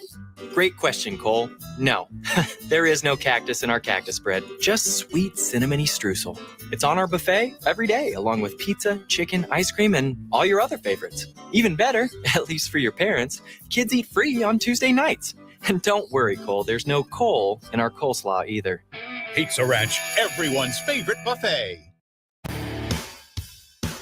When it comes to joining the Nebraska Army National Guard, you've heard it all before. College, healthcare, signing bonus. But joining is so much more than that. It's setting yourself up for a new and better chapter of your life. I'm Staff Sergeant Paul White, and because of the Nebraska Army National Guard, I'm in control of my career. And when the workday ends, I get to come home to my family. Write your next chapter by joining the Nebraska Army National Guard. For more information, schedule a meeting with me, Staff Sergeant Paul White at nationalguard.com.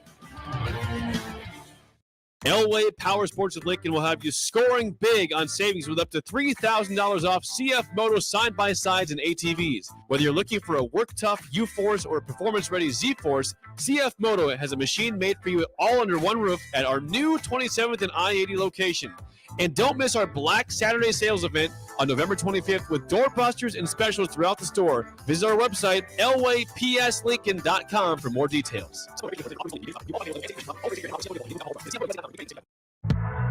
You don't think about your roof very often, but you should never take it for granted. Roofing Service Company takes every measure to provide you with the highest quality roofing solution. Whether it's a new roof installation, roof repair, or a re-roofing project, their overall goal is to provide you with a pleasant experience and a long-lasting roof.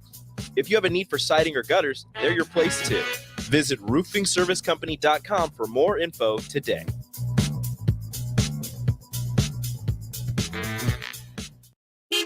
Hey, Joe, check out my new ride. Pretty awesome, huh? Whoa, that's a sweet convertible. You didn't win this on a game show, right? Nope, this is all me and my pals at Members Own Credit Union. Oh, yeah, they're the people with the great auto loan rates. And right now, everyone who transfers or gets a new auto loan has the chance to win a $1,000 gas gift card, too. Well, you know what this means. Road trip. Fuel your adventure with an auto loan from Members Own. Restrictions apply. Go to membersowncu.org for details. When it comes to tackling your fall projects, having the right equipment can make a huge difference. At Sunbelt Rentals, they have an extensive line of tools and equipment to help complete any job. From lawn and landscape equipment to hand tools, pressure washers, portable generators for you tailgaters, and much more. Sunbelt Rentals makes it easy to get what you need when you need it. Drop in to see the experts at 5450 Alvo Road in Lincoln, or visit sunbeltrentals.com today to learn how Sunbelt Rentals can make it happen for you. Where will your path take you, traveler? To seek fortune in a new career? Or on a journey to distant lands for a well-deserved vacation? Wherever you go, one distraction could spell disaster. You can change your fate, adventurer. Don't drive distracted. Paid for by the NDOT Highway Safety Office. Hey, Joe, check out my new ride. Pretty awesome, huh? Whoa, that's a sweet convertible. You didn't win this on a game show, right? Nope, this is all me and my pals at Members Own Credit Union. Oh, yeah, they're the people with the great auto loan rates. And right now, everyone who transfers or gets a new auto loan has the chance to win a $1,000 gas gift card, too. Well, you know what this means. Road trip. Fuel your adventure with an auto loan from Members Own. Restrictions apply. Go to membersowncu.org for details. When it comes to joining the Nebraska Army National Guard, you've heard it all before. College, healthcare, signing bonus. But joining is so much more than that. It's setting yourself up for a new and better chapter of your life. I'm Staff Sergeant Paul White, and because of the Nebraska Army National Guard, I'm in control of my career. And when the workday ends, I get to come home to my family. Write your next chapter by joining the Nebraska Army National Guard. For more information, schedule a meeting with me, Staff Sergeant Paul White at nationalguard.com. Elway Power Sports of Lincoln will have you scoring big on savings with up to $3,000 off CF Moto side-by-sides and ATVs. Whether you're looking for a work-tough U-Force or a performance-ready Z-Force, CF Moto has a machine made for you all under one roof at our new 27th and I-80 location. And don't miss our Black Saturday sales event on November 25th with doorbusters and specials throughout the store. Visit our website, elwaypslincoln.com for more details. Stretch, adjust, heal. At Spine and Sports Chiropractic and Physical Therapy, we believe in the power of precise alignment. Our skilled chiropractors listen, understand, and treat your body's unique needs, offering a personalized pathway to peak performance. Don't let back pain knock you out of the game. Step into our clinic and walk out with a renewed strength. Spine and Sports Chiropractic and Physical Therapy, pushing the boundaries of health and wellness. Treatment begins with you. Step back into life today. At Southeast Community College, community is our middle name. Our continuing education classes offer personal interest, traffic safety and licensing, online learning, and adult education classes across Southeast Nebraska, or online in your own home. Learn pottery or floral design, take a computer course, learn Spanish, how to start writing a book, or Air Fryer 101. See the full schedule of continuing education classes online at southeast.edu/continuing. SCC, your path to possible. When it comes to tackling your fall projects, having the right equipment can make a huge difference. At Sunbelt Rentals, they have an extensive line of tools and equipment to help complete any job. From lawn and landscape equipment to hand tools, pressure washers, portable generators for you tailgaters, and much more. Sunbelt Rentals makes it easy to get what you need when you need it. Drop in to see the experts at 5450 Alvo Road in Lincoln, or visit sunbeltrentals.com today to learn how Sunbelt Rentals can make it happen for you. Now back to high school football on 93.7 The Ticket and theticketfm.com. Nick Sainer at Omaha Green back with you from Memorial Stadium, Class A state championship game between Omaha Westside and Elkhorn South. And it's been all Westside Warriors through 2 quarters of play. And AG, I mean, correct me if I'm wrong. This could be much worse. Like, it's not great at 28-0, but frankly, it could be a 42-49 type of game because Westside's been that dominant number one, but then also they've been Elkhorn South. Elkhorn South's been helped out with a couple turnovers. Yep. Anthony Rizak has 3 incompletions. 2 of those incompletions are interceptions, which has been a rarity this season for Rizak throwing the ball. But man, you just look up and down Westside, and it's been high percentage passes. It's been easy pitch and catches for Anthony Rizak to all of his receivers. You look, Jamez Ross has 60 rushing yards through on just 11 carries in the first half. And you look at then Elkhorn South, and it's a complete 180. You have a 20% completion percentage for Madden Riggs, 2 of 10 through the air for 47 yards. 33 of those yards came on 1 pass play. Brady Bousquet, who's the leading rusher and probably the best player on this Elkhorn South offense, just 18 rushing yards so far through through one half of play. I mean, Elkhorn South is fortunate that it's only a 4-touchdown differential. Yeah, with the turnovers there is what you're talking about right there. So having those 2 turnovers, changing the momentum in that second, I say late first quarter, going in the second quarter, happened as well. But right now, time of possession, it dominates by Westside 15 minutes to 8.5 minutes. So you just got to find some treading. You got to mess around with the play calling, look at what works and what didn't work, and go to those plays. Find some of the run plays that were effective, some of the pass plays.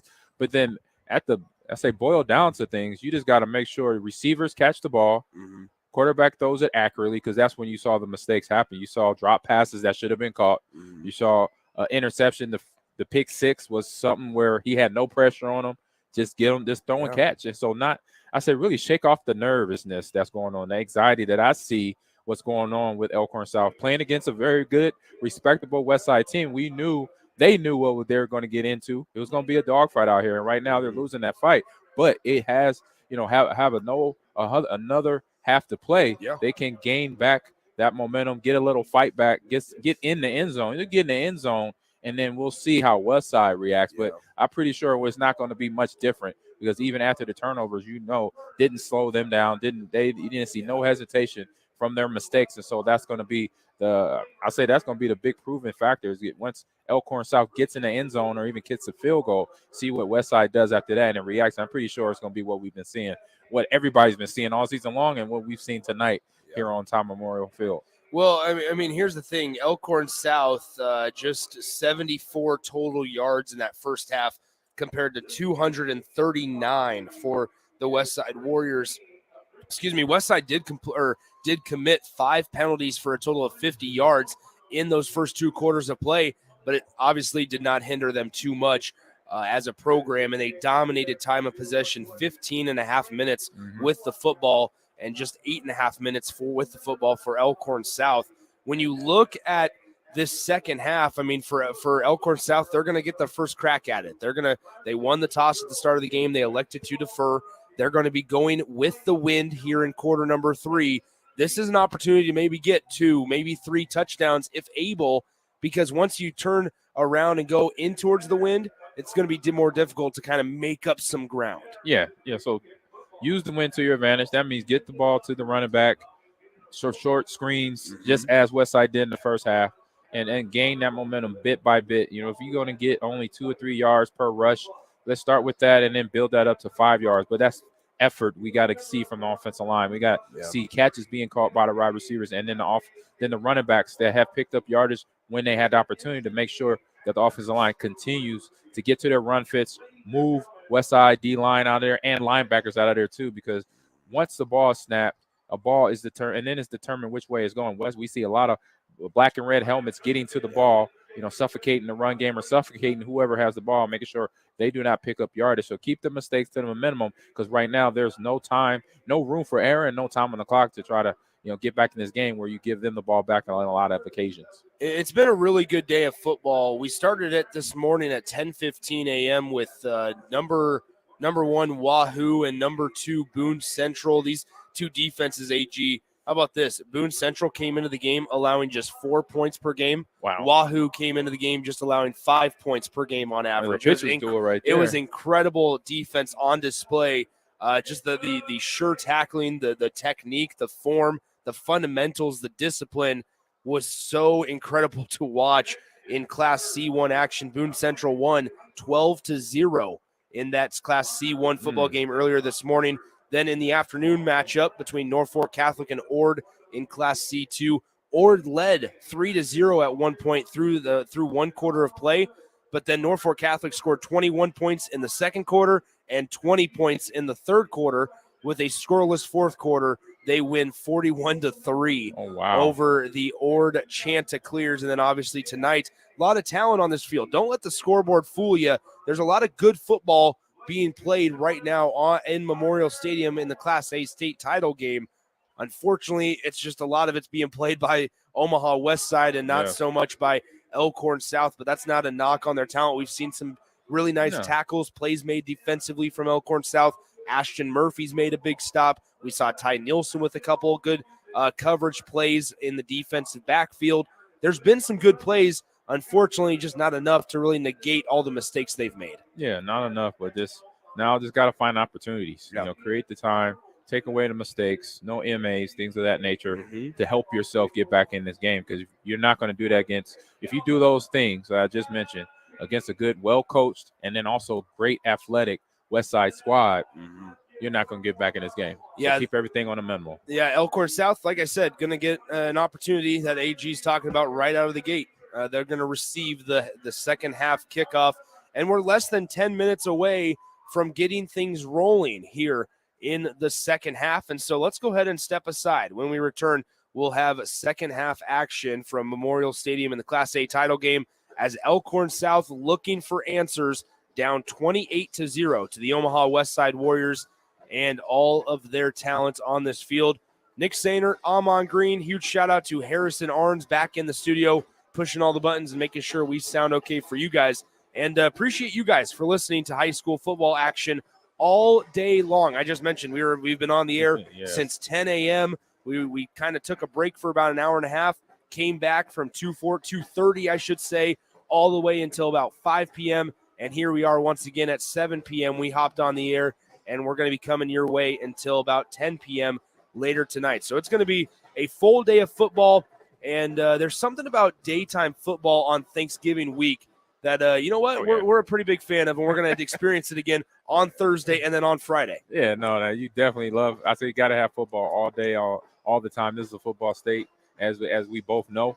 But I want to give a real quick change the gears to a big shout out to Coach John Cook and the women's volleyball team here at Nebraska, going undefeated in the Big Ten and then winning the Big Ten as well, Big Ten championship. So shout out to the ladies. You have Lexi Rodriguez, leader of that team, Beeson as well, doing a great job, fantastic. I've been to a few games this season, and I hadn't been as a college athlete. I think I went to one volleyball game when I was a freshman on campus here, but been to two this past season. And to see them in person and see them on TV, it is as what is displayed. Great talent, great coaching, and for them to get the Big Ten and undefeated. I watched the Wisconsin game, went down to the wire, but was able to edge out those Badgers. And so now they're going into playoff play now, getting set in that bracket. We know they're going to be a number one seed. But again, right now, congratulations to John Cook and the volleyball ladies here on campus to get that undefeated season and win the Big Ten. Well, it's even more impressive that they clinched all that with still 2 games remaining. They play Wisconsin on Friday, once again on the road in Madison, and then they play Minnesota a couple days later to finish out the season. I mean, so that's 2 tough opponents. That's why Friday is such a big day. You're going to have an 11 a.m. kickoff between Nebraska and Iowa with obviously we know what's at stake with the Huskers. And then you have not even 30 minutes or an hour after that game concludes, Nebraska going into Madison as the Big Ten champions outright, that is, and facing off against the Wisconsin Badgers and Kelly Sheffield's squad up in Madison for the volleyball program. So, I mean, you're absolutely right. Just an incredible feat that they were able to accomplish. Yeah, I know I'm going to be watching what I'm going to be doing on Friday. Just sitting. Sitting on the couch. There you go. Kicking the legs up. Eating leftovers. I was just going to say, it's going to be 2 days of that on Thursday and on Friday. So let's go ahead and take a brief timeout. When we come back here in just a few minutes, we'll have the start of the third quarter. Elkhorn South will have the ball on offense to begin. Both teams have now exited the locker rooms. They're getting ready to warm up, get those juices flowing, and get the blood flowing, I should say, once again, as they're ready to go here in quarter number 3. We'll be right back on 93.7 The Ticket and theticketfm.com. A team succeeds when they work together. Banking's no different. At UBT, we're in your corner for every financial move you want to make. Your money's backed by a roster of experts who put in the work to know you and your community. So whether you're opening a savings account, buying a home, or planning your future, you always know who to turn to. Working together toward your financial goals. That's a win in our playbook. Union Bank and Trust. Equal housing lender, member FDIC. Elway Power Sports of Lincoln will have you scoring big on savings with up to $3,000 off CF Moto side-by-sides and ATVs. Whether you're looking for a work-tough U-Force or a performance-ready Z-Force, CF Moto has a machine made for you all under one roof at our new 27th and I-80 location. And don't miss our Black Saturday sales event on November 25th with doorbusters and specials throughout the store. Visit our website, elwaypslincoln.com for more details.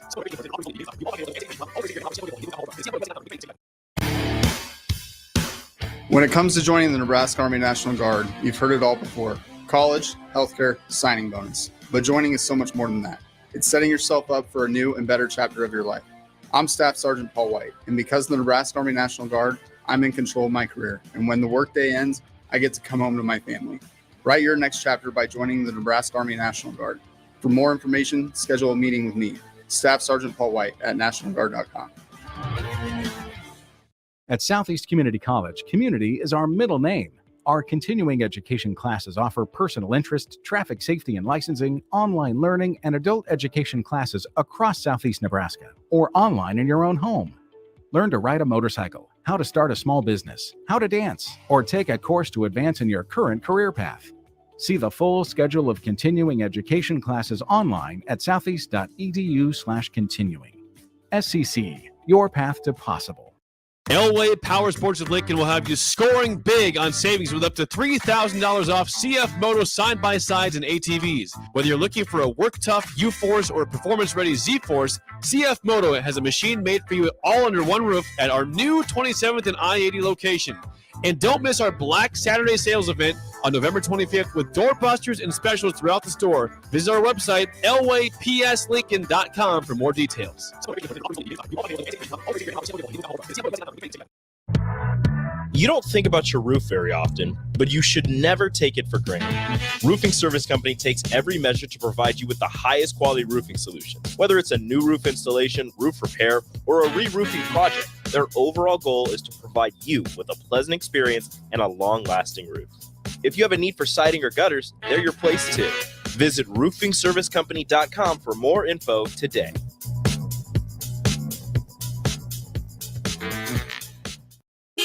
Hey, Joe, check out my new ride. Pretty awesome, huh? Whoa, that's a sweet convertible. You didn't, win this on a game show, right? Nope, this is all me and my pals at Members Own Credit Union. Oh, yeah, they're the people with the great auto loan rates. And right now, everyone who transfers or gets a new auto loan has the chance to win a $1,000 gas gift card, too. Well, you know what this means. Road trip! Fuel your adventure with an auto loan from Members Own. Restrictions apply. Go to membersowncu.org for details. When it comes to tackling your fall projects, having the right equipment can make a huge difference. At Sunbelt Rentals, they have an extensive line of tools and equipment to help complete any job. From lawn and landscape equipment to hand tools, pressure washers, portable generators for you tailgaters, and much more. Sunbelt Rentals makes it easy to get what you need when you need it. Drop in to see the experts at 5450 Alvo Road in Lincoln, or visit sunbeltrentals.com today to learn how Sunbelt Rentals can make it happen for you. Now back to high school football on 93.7 The Ticket and theticketfm.com.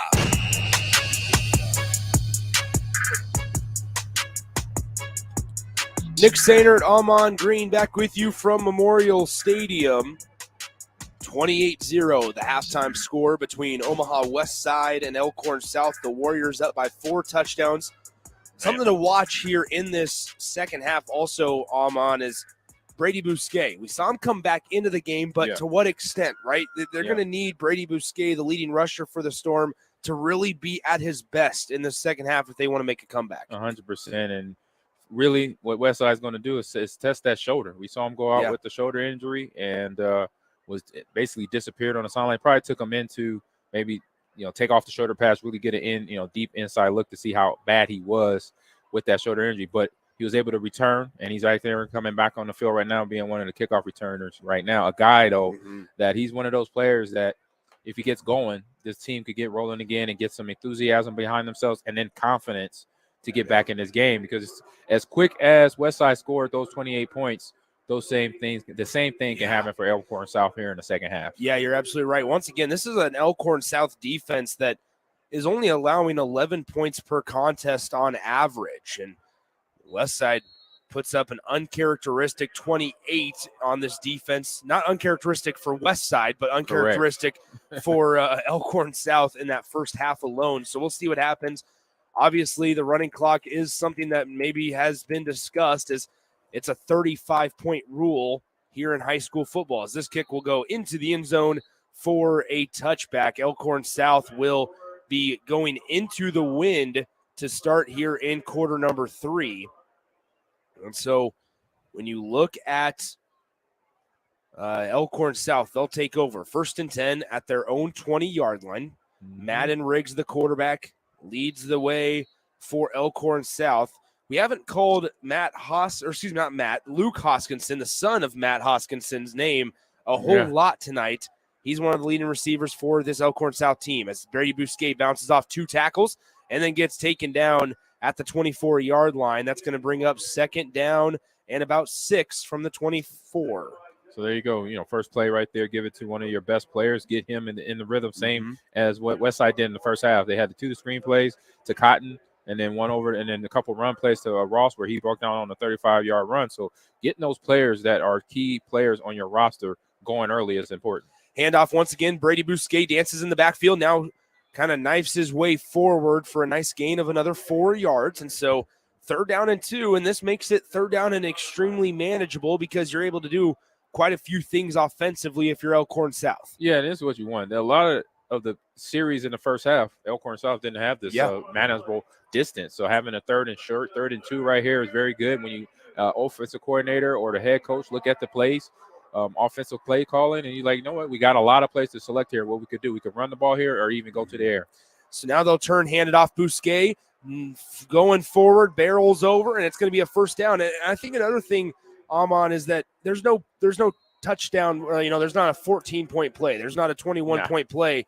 You're not going to be able to get this back by the 5-minute mark in the 3rd quarter. This is going to be a slow process here for Elkhorn South. Yeah, it's going to be a slow process. And then what happens once they get on defense is somehow figure out what they're going to do to stop the offensive side of the ball for Westside, because right now they run high tempo and not giving that defense no time to recover. So now Bousquet bounces off a couple tacklers and then gets thrown back, but not until he gets to the 36-yard line. How about this? As we're going to have a penalty late on the play on Omaha Westside. This is where Westside can also allow Elkhorn South to kind of creep back in. Yes, indeed. Is after the play, unnecessary roughness on the Westside Warriors, and that's going to be 15 yards and an automatic 1st down. Yeah, that's O-line versus D-line, and, it gets all a little rough in there. But there is an instance where once the whistle's blown, you have to stop with the extracurricular activity. So it was a push in the back first from Elkhorn South player, and Westside player did not like that and grabbed the face mask. And it's all the picture there on the replay. But then the Westside player throws the tackle for Elkhorn South to the ground. So he is, the culprit. That's I was just going to say, with his hand in the cookie jar. I was just going to say, it's never the guy that initiates it. It's always the second one. Yeah. So it was initiated by Elkhorn South tackle, but who got caught? The DN or line, or say D lineman for Westside, and that's a 15-yard pickup for Elkhorn. And here is some momentum that is much needed for their offense. So here we go. 1st and 10 from the Westside 49. Bousquet goes forward for a gain of 1, maybe 2, up to the 47-yard line. So now 2nd down and 9 coming up officially from the 48. So right now they're going with an inside power run with Bousquet, left and right, just to get up the field, and picking up 2 or 3 yards a pop right now. And along with that penalty, gets them, obviously past the 50-yard line. But now we could work in maybe some more inside runs, or maybe an edge run to the outside, or even a play action here to get the ball a little bit further down the field. So now 2nd down and 9. They'll keep it with Riggs. Rolls out to his left, going downfield. Pass is going to be incomplete. And it looked like the pass that was intended for, I believe that was Dylan Kingston, rather. he kind of pulled down the defensive back on his own to try to force him to not get the interception. Yeah, so I say smart thing, just lucky enough he didn't get called for pass interference, offensive pass interference, but smart move by the offensive player, knowing that he cannot catch the ball. You know what? I'm going to not let the DB try to catch the ball either. So good job, and I say good luck that he didn't get called for pass interference offensively.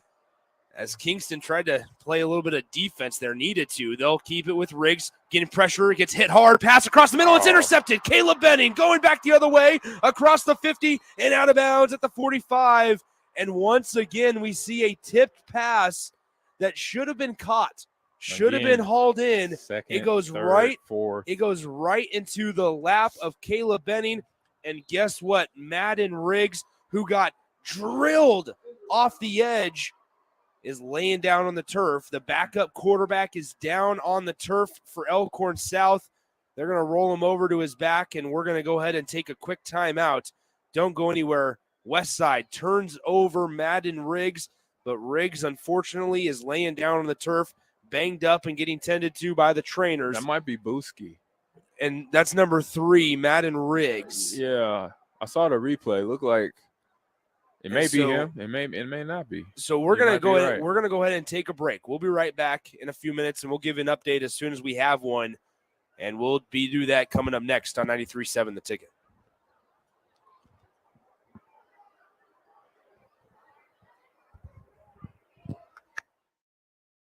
At Southeast Community College, community is our middle name. Our continuing education classes offer personal interest, traffic safety and licensing, online learning, and adult education classes across Southeast Nebraska or online in your own home.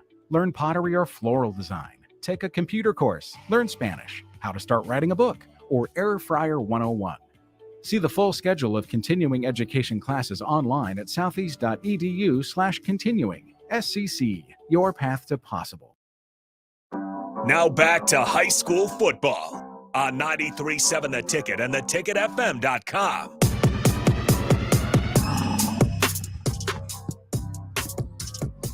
Nick Sainert, Amon Green back with you.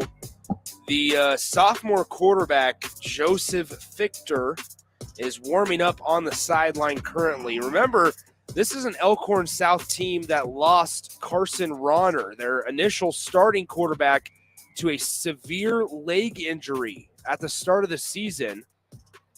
And Madden Riggs has not moved. They have not moved Madden Riggs. And I think they're going to call the stretcher onto the field. And so this is a significant development here. Oh, wow. Yeah. As they're going to bring the stretcher onto the field.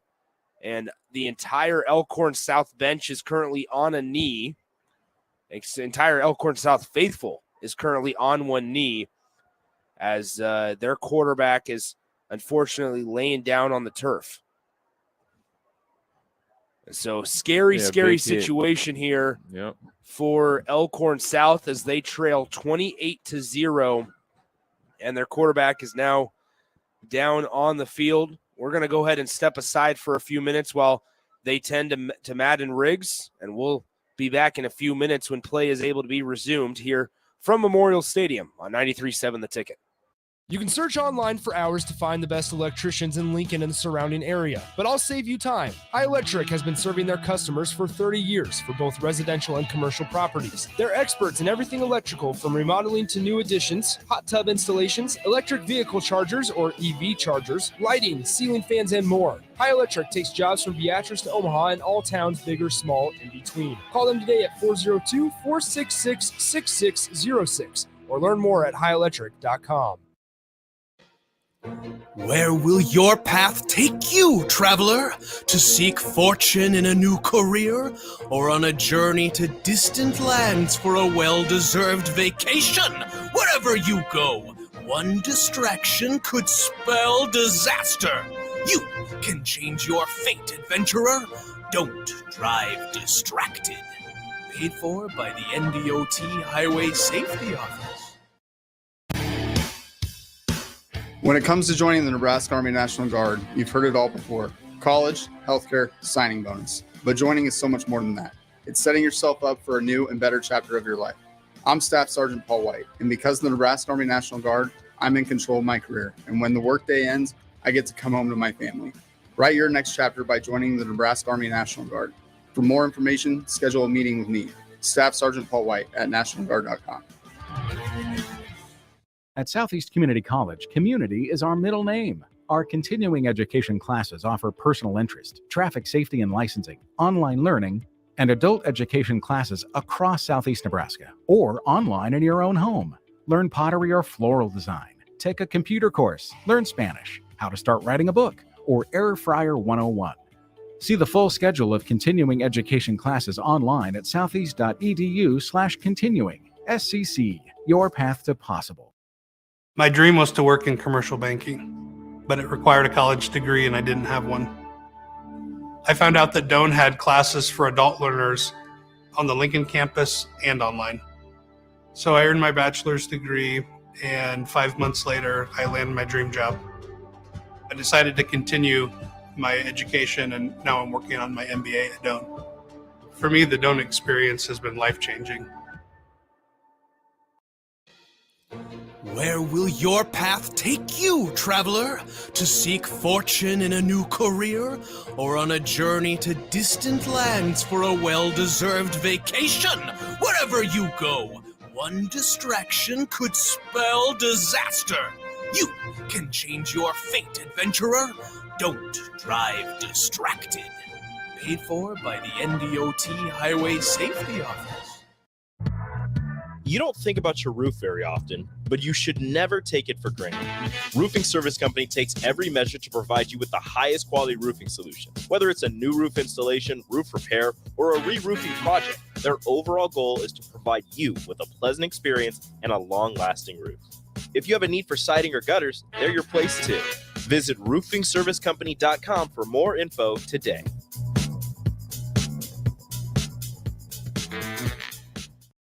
As the chief buffet officer here at Pizza Ranch, I get all kinds of buffet questions. Here's one from Cole. Is there a real cactus in your cactus bread? Great question, Cole. No, there is no cactus in our cactus bread, just sweet cinnamony streusel. It's on our buffet every day, along with pizza, chicken, ice cream, and all your other favorites. Even better, at least for your parents, kids eat free on Tuesday nights. And don't worry, Cole, there's no coal in our coleslaw either. Pizza Ranch, everyone's favorite buffet. Now back to high school football on 93.7 The Ticket and theticketfm.com.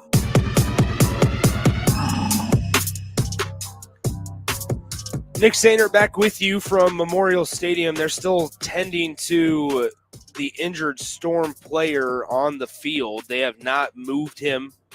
Once again, if you're just now joining us, brought the stretcher out for who we believe to be Madden Riggs, their quarterback. And Riggs was a guy that has had to fill in for the initial starting quarterback, Carson Ronner, earlier. And this is now going on about 10 minutes or 15 minutes of just pause in game time, understandably so, as Elkhorn South currently trails 28-0. The last play that did occur was an interception by Caleb Benning, but on that play, Madden Riggs took a shot from the right side of that offensive line. A Westside defender came in unblocked and delivered a football hit to Madden Riggs, and they have not moved Riggs since then. We're sitting currently 28-0, Westside with a 4-touchdown lead. They're going to have the ball, but right now that is not necessarily the main concern, as this is a scary situation. Yes, indeed. While Riggs is still currently laying on the turf. I mentioned that the backup quarterback, or the third-string quarterback in this situation, is going to be Joseph Fichter. He'll have the duties. He's currently warming up on the sideline here. Fichter, the sophomore, 5'11", 165 pounds, as looks like they're attempting to get ready to move Riggs to the stretcher, and I would assume take him to a local hospital. But I mean, just a scary situation, AG. Yeah, I hope it's just they're erring on the side of caution. Yeah, not as the injury is not as worse as it is, but obviously for family's sake, for players' sake, that they're being very cautious and making sure they're bringing in the full attention to make sure everything is stabilized. I've been a coaching high school sports and seeing it happen, seeing head injuries, concussions, and shoulders and ankles go the wrong way, and you want to, the big first thing after the competition is, hey, make sure this kid is okay, regardless of what team he's wearing, in terms of his colors on the jersey and helmet. So right now, just go for his family and friends, everybody here at the game, and just know that we're hope our thoughts and prayers are with absolutely with Riggs right now. Great player, outstanding player for this team all season long. So right now, just like I said, hopefully just more of a, I say, cautionary thing to have all the people out there and the stretcher to make sure he is coming out okay, because he is still a young high school player that has a promising future at the next level of college football. So they are now lifting him on the stretcher. There's about 12 or 15 people just around him, and both teams are warming up on their respective end zones. Guy Rosenberg, the head coach for Elkhorn South, has been out there the entire time. Now Elkhorn South, the rest of the teammates are going to head over towards Riggs. And so yeah, once again, Madden Riggs is, we just got confirmation from the PA system. Madden Riggs is the player that was injured on the play. They brought the stretcher out to the 45-yard line where Riggs was on the turf. They never moved him. They never even attempted to move him. And after about 15 minutes now, it looks like they're getting ready to take Riggs out of the stadium. And so, scary situation with the Elkhorn South team gathered around him. But right now, let's pause 10 seconds for station identification and come right back here to Memorial Stadium. This is Lincoln's home for sports talk on the FM dial. Also online at theticketfm.com. On the internet, KNTK FM Firth, 93.7 The Ticket. I guess, Alman, I'll ask you, since you've been a player, obviously, and maybe times like this. But, I mean, after something like this happens, how do you recenter your focus towards football? Yeah, I mean, I've been on both sides of the ball in terms of seeing the opposing team's player hurt or even my teammate hurt. And you learn this playing football. Start at the little league level and come on up. Injuries are going to happen. And the biggest thing is you hope if your friend or teammate or opposing team player from a serious injury is doing okay. And then for yourself, if you're one of the key players in the game or just a player that you're going to have a lot of time coming down the line with the whole second half to come, you have to basically put your mind in a different area. You kind of want to use your teammates, unfortunate injury to a point where it kind of motivates you to, because they will want you to play hard for them. Having that mindset. And this is when you get into full contact sports like football, like rugby. You have injuries that pop up, and you just got to learn that, it's a very, very unfortunate part of the game. But we still have, for the guys that are healthy, the guys that are able to play, we have a whole half of football to go. And for Elkhorn South and Westside too, and the fans in the stands understand, the possibilities that can happen with players on the field. But then for the ones that kind of keep going, is now we got to get back and get back to that switch to get back into regular football. So now it's going to be 1st down and 10 after the Caleb Benning interception. Jamez Ross takes the carry. He has a lot of running room on the left side. Jamez Ross inside the 25 and gets taken down from behind at the 21-yard line. Jamez Ross with a big gain on 1st down, and it's going to be 1st down and 10 from the 21-yard line. Yeah, so it's never a good time when you have a player go down either side of the ball or either team. But like I said, it has to be now time you flip that switch back on and get your focus back to playing football and making plays as best you can on that field. So now here's Ross on the left side, and he'll get a nice gain of 3 or 4 yards. Now it'll be 2nd down and about 7 from the 18-yard line. So after the big timeout that we had, Westside's offense, 2 plays are in the red zone. So they went back to running the ball as they've been doing the whole game with Ross and misdirection. And so right now being very successful, sitting at the 18-yard line. Yeah, so Jamez Ross now up to 86 rushing yards in today's game. It'll be 2nd down and 7 from the 18.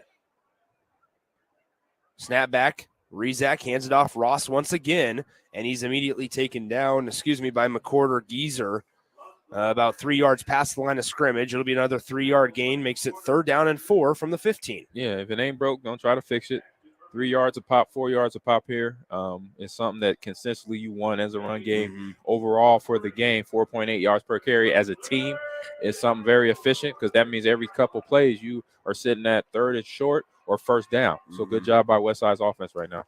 So 3rd down and short here. Handoff, Jamez Ross. He has the 1st down, bounces outside, and he is going to score. Jamez Ross waltzes in from 15 yards out, and Elkhorn South now trails 34-0 to Omaha Westside with 7:44 to go in the 3rd quarter. Yeah, so good job by Westside's right side of that offensive line, getting upfield, making blocks, opening a hole. Good blocking by the wide receivers on the edge, making plays for Ross to get him into the end zone, and didn't even have to put his shoulder to walk in. But good job overall, offensively, offensive line blocking. Watching the replay here, wide receivers blocking downfield.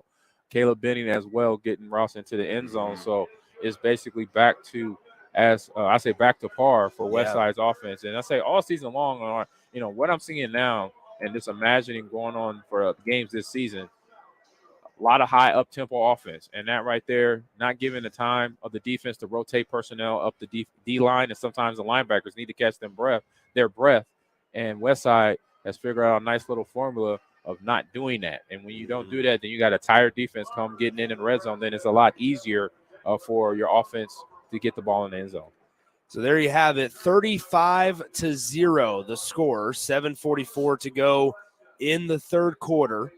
Appreciate you guys hanging out with us throughout that delay. Scary situation. Thoughts and prayers certainly with Elkhorn South quarterback Madden Riggs as he was rolled off the field on a stretcher, and a scary sight here at Memorial Stadium. Never fun calling a game while something like that happens or being involved in any facet, whether it's a fan, whether you're a player, coach, or even a broadcaster sitting up here a couple 100 feet high. Never a fun situation to have down on the turf. And so now Elkhorn South, they'll turn to Joseph Fichter, the sophomore quarterback, 3rd-string quarterback. Another, after their starter at the start of the year got seriously injured, that was Carson Ronner, but then now you have Madden Riggs get banged up and taken out of the game. He will not return, obviously. And now they'll turn to the sophomore Joseph Fichter. But first, the kickoff here from Omaha Westside as Elkhorn South will let this one go into the end zone for a touchback. So it'll be 1st and 10 from the 20. And here we go. It'd be interesting to see what type of offense they run. You would expect probably quite a bit of heavy run at some point here. And it'll be interesting to see if there's Fichter right there, number 15 in white. Brady Bousquet initially checked in, but now checks out. And you would expect that you'd see a heavy dose of Bousquet, but also you're down 35-0. You might need some passing to get back into this game. Well, yeah, we'll see where Barkow is, and then if it is the case, they have confidence in him to throw the ball, to get the ball upfield, get the ball hopefully in the end zone for Elkhorn South. So they'll turn, hand it off, 1st down, a little bit of running room on the left side there. Nice gain on the play by number 22, Gavin Shanahan. He's going to be the guy of the future, junior running back, while Bousquet is just as a senior.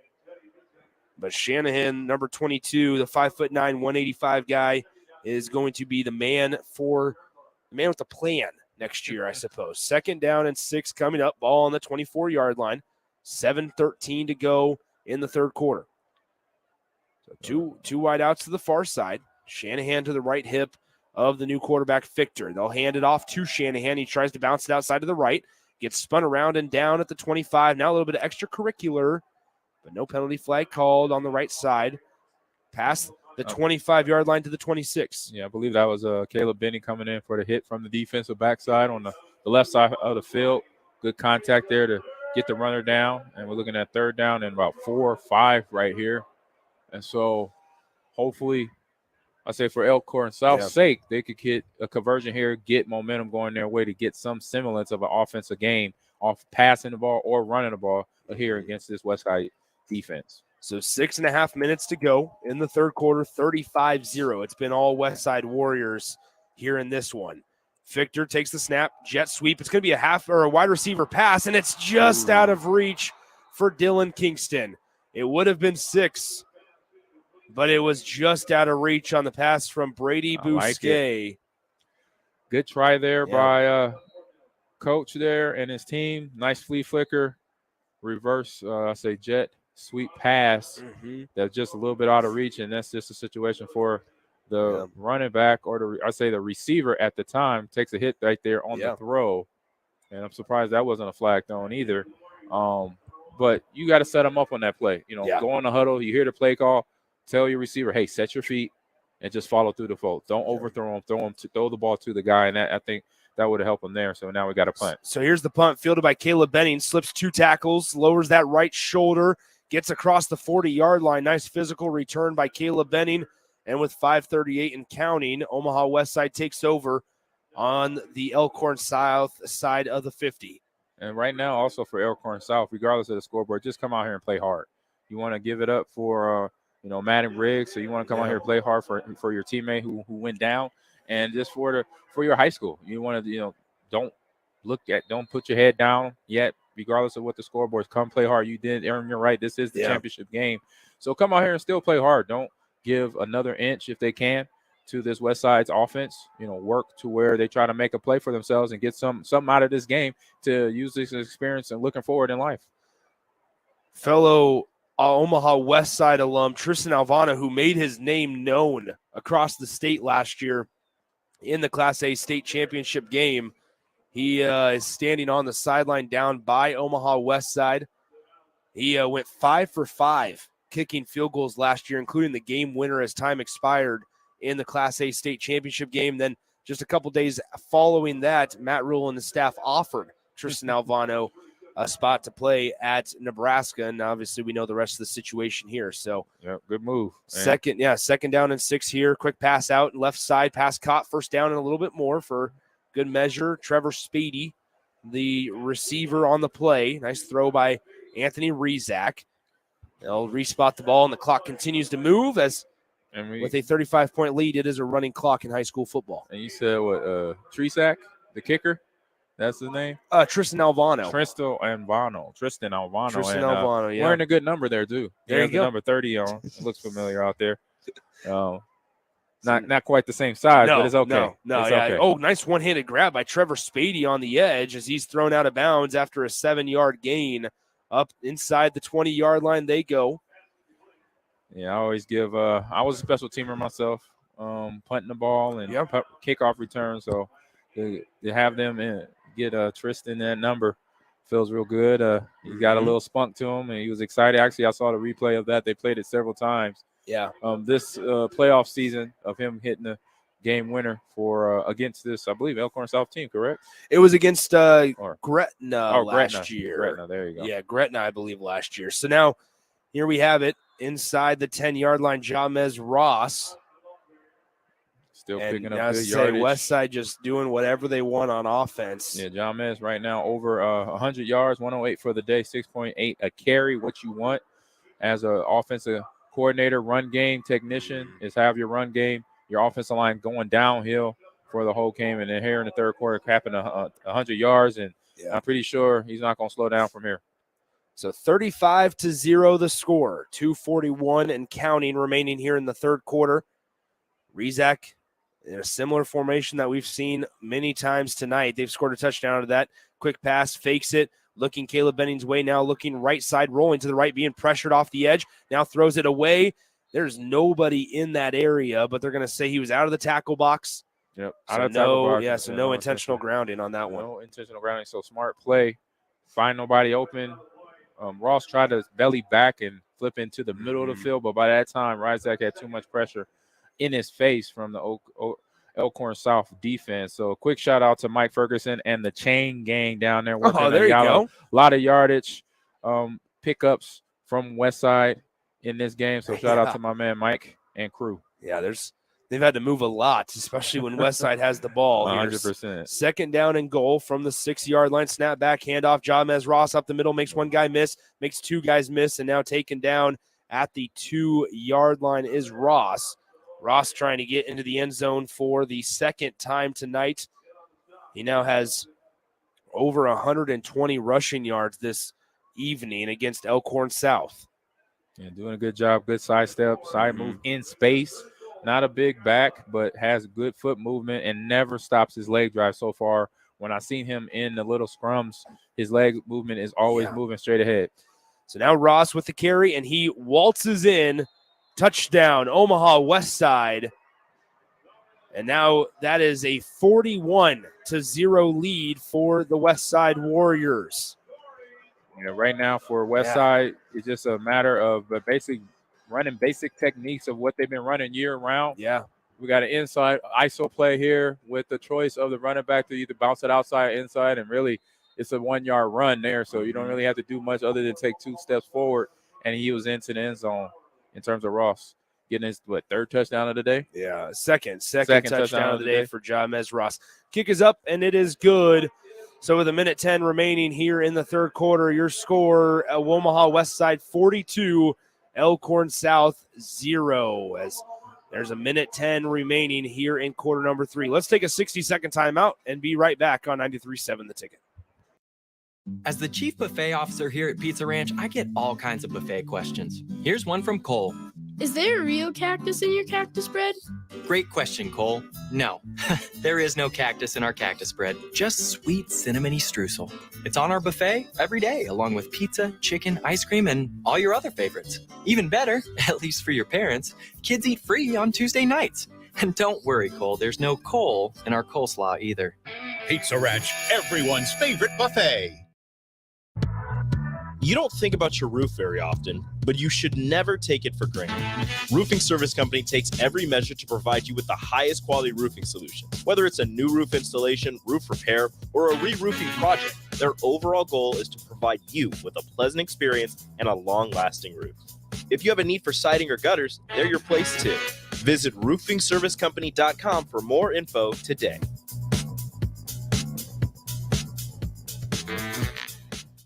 Now back to high school football on 93.7 The Ticket and theticketfm.com.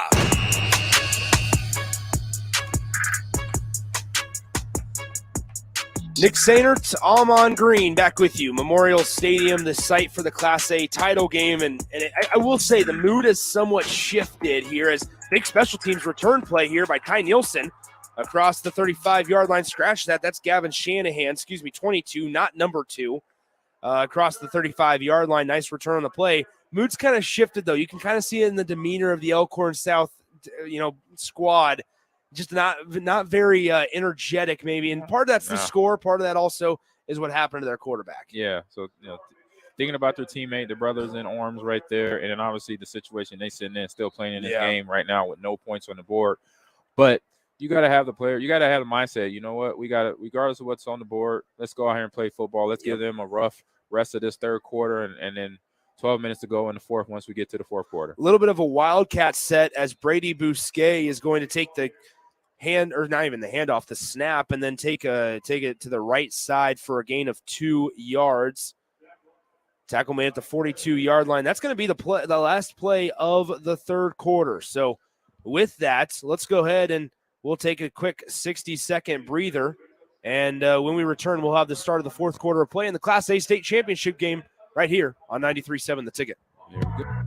You don't think about your roof very often, but you should never take it for granted. Roofing Service Company takes every measure to provide you with the highest quality roofing solution. Whether it's a new roof installation, roof repair, or a re-roofing project, their overall goal is to provide you with a pleasant experience and a long-lasting roof. If you have a need for siding or gutters, they're your place too. Visit roofingservicecompany.com for more info today.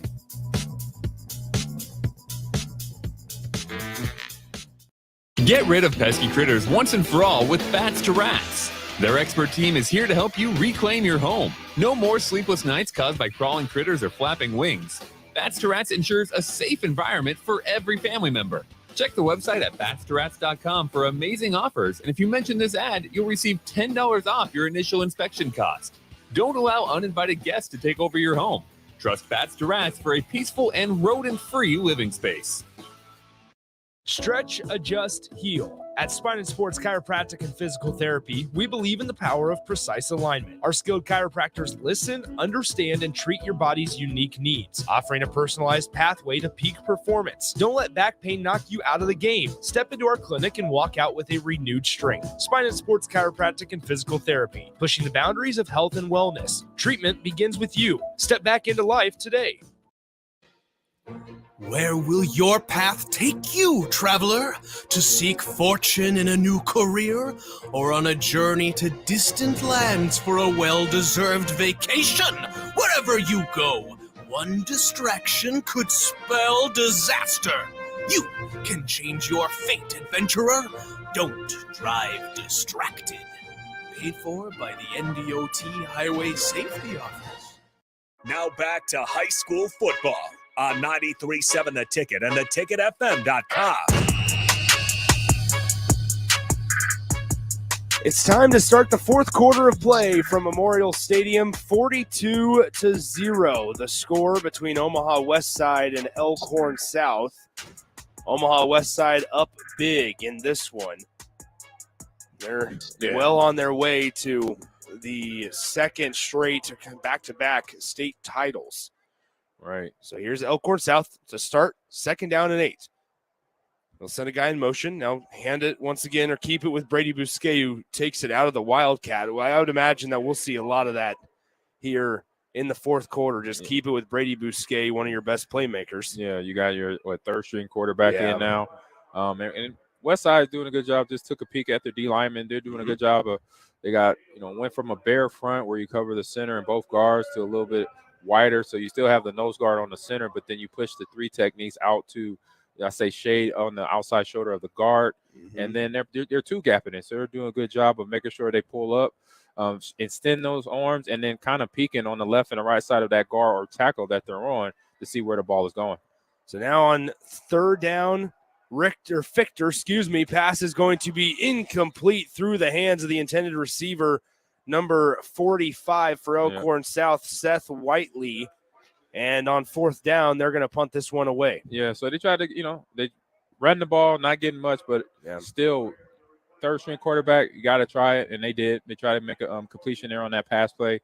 Didn't come to it. Almost got there. Good defense by Westside, but also, not a bad pass from the backup there to get try to get the ball to his receiver. But on that, now we got Elkhorn South having to punt the ball. Yeah, Elkhorn South will punt it from their own 43-yard line, down 42-0. Weird-looking kick, but it does its job. Bounces inside the 15. Benning fields it at the 15 and walks it out of bounds at the 18-yard line. And so that is where Westside will set up shop. And you almost wonder, when does Paul Lamoni, the head coach for Westside, decide to take Anthony Rezak out of the game? Because Rezak, a senior, there's a lot of seniors on this offense. Caleb Benning, Rezak, Jamez Ross, Christian Jones is a junior. But then you just keep going down the list. Teddy Rezak, Trevor Spady, a lot of seniors on this offense that, frankly, they want to stay out there. This is their final game here, and they want to stay out there before they all go to college, and they are right now for the time being with 9:41 to go in the fourth. And I'm just impressed the way the O-line runs out there, and they're still fresh, looking like they're fresh, even though it's fourth quarter. Quick pass out far side. Caleb Benning pass complete across the 30-yard line. Nice shoestring tackle made on the play there across the 30 to the 33-yard line. And you get Westside's offense, like I said, muddle, huddle, no huddle. Yeah.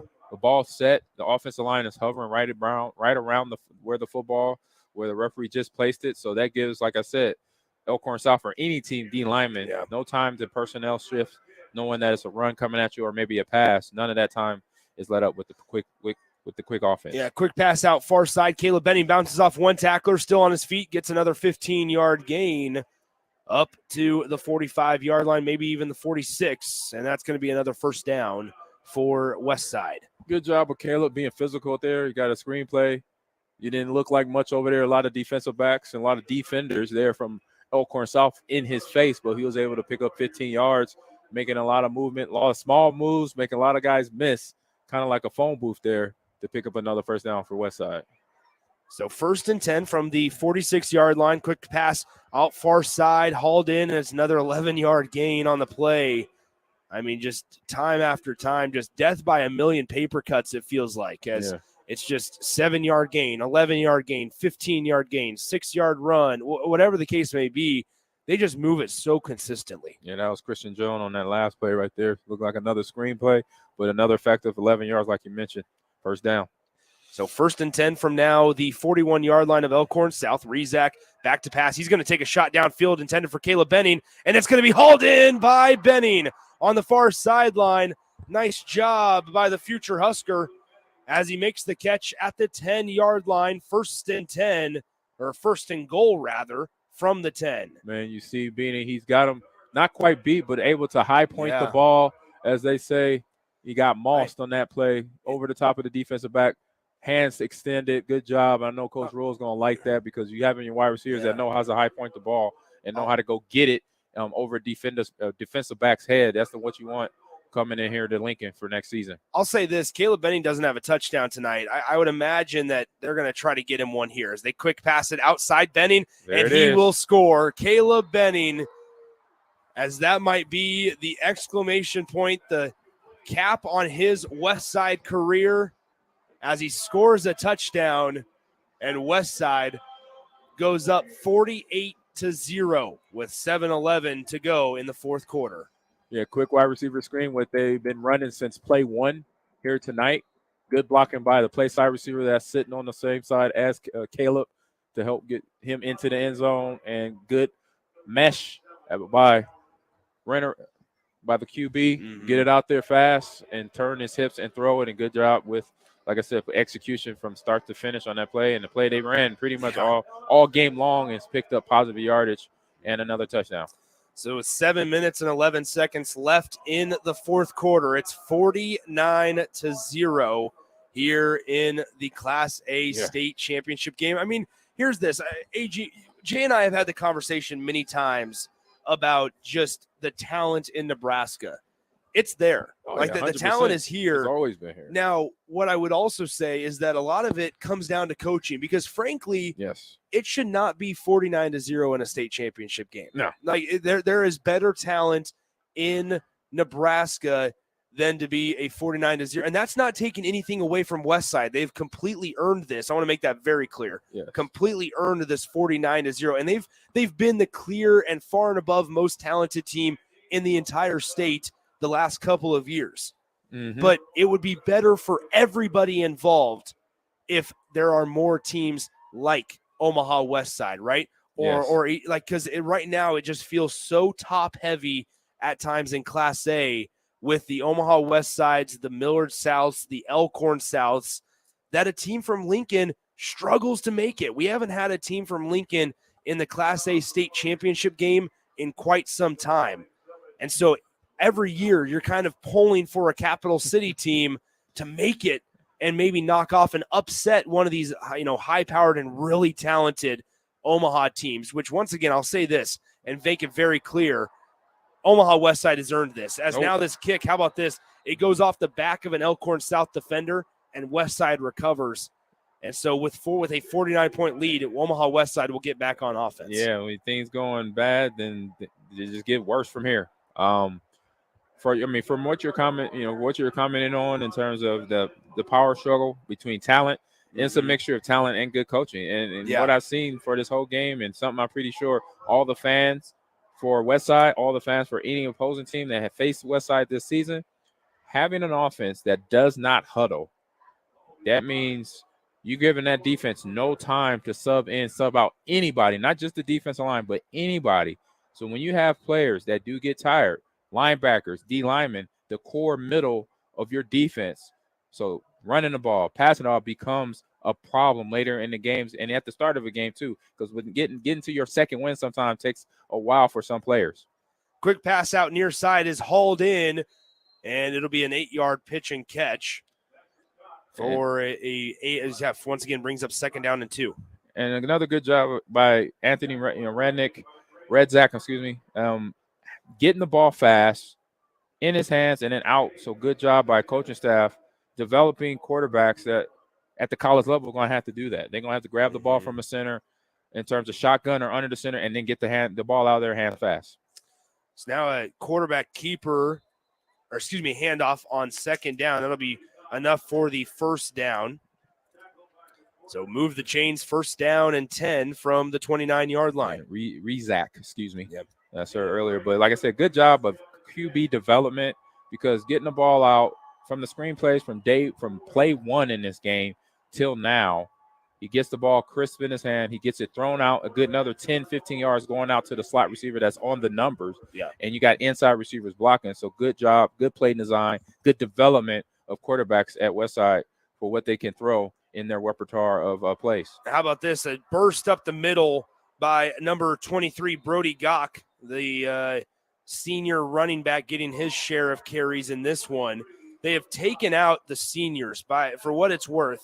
Number 16, Quentin Warren, the sophomore quarterback, the son of Steve Warren of obviously the Warren Academy, who's going to be handed the reins of this Westside offense next year. He's in there currently for the Warriors at quarterback. Gock is going to be at running back. Warren takes the snap. He hands it off. Brady Gock. He is in. Touchdown for Brody Gock. As now it's 56 or 55 for the time being to 0. Yeah, just one of those games. Man, yeah. One of those games. You got everybody getting an opportunity to see the field from the Westside point of view. Mm-hmm. But from Elkhorn South, between the injury and just the scoreboard, what it says right now, just something you got to let your players know that unfortunate is a part of the football. You got to, in terms of the winning and the losing side of it, it's going to be a tough pill to swallow, going back to Elkhorn, driving back home this evening. But it's something you look back at the season, a lot of success, obviously, for both teams, but for Elkhorn South, still a successful season being here in the championship game, but just coming up against a team, like I mentioned earlier, been here before, a lot of talent that's going to the D1 level, but so does Elkhorn South. But right now, game plans and execution have kind of been the tell of the story here with a lot of drop passes from Elkhorn South in the RPO game and to the wide receiver screenplay in drop balls, interceptions, a few penalties here and there, but obviously penalty more to west side of the ball where they had 6 penalties for 65 yards.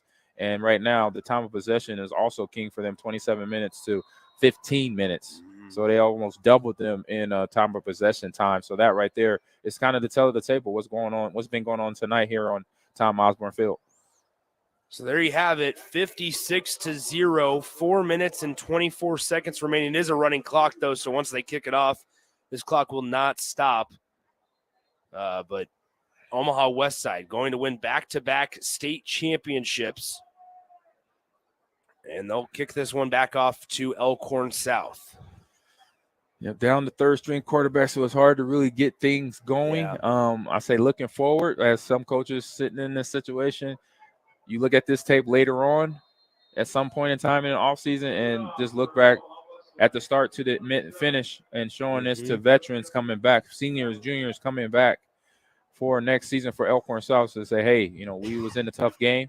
We had these big things against us, injuries and the scoreboard, and just a team that is relentless in terms of Westside. We might face them again.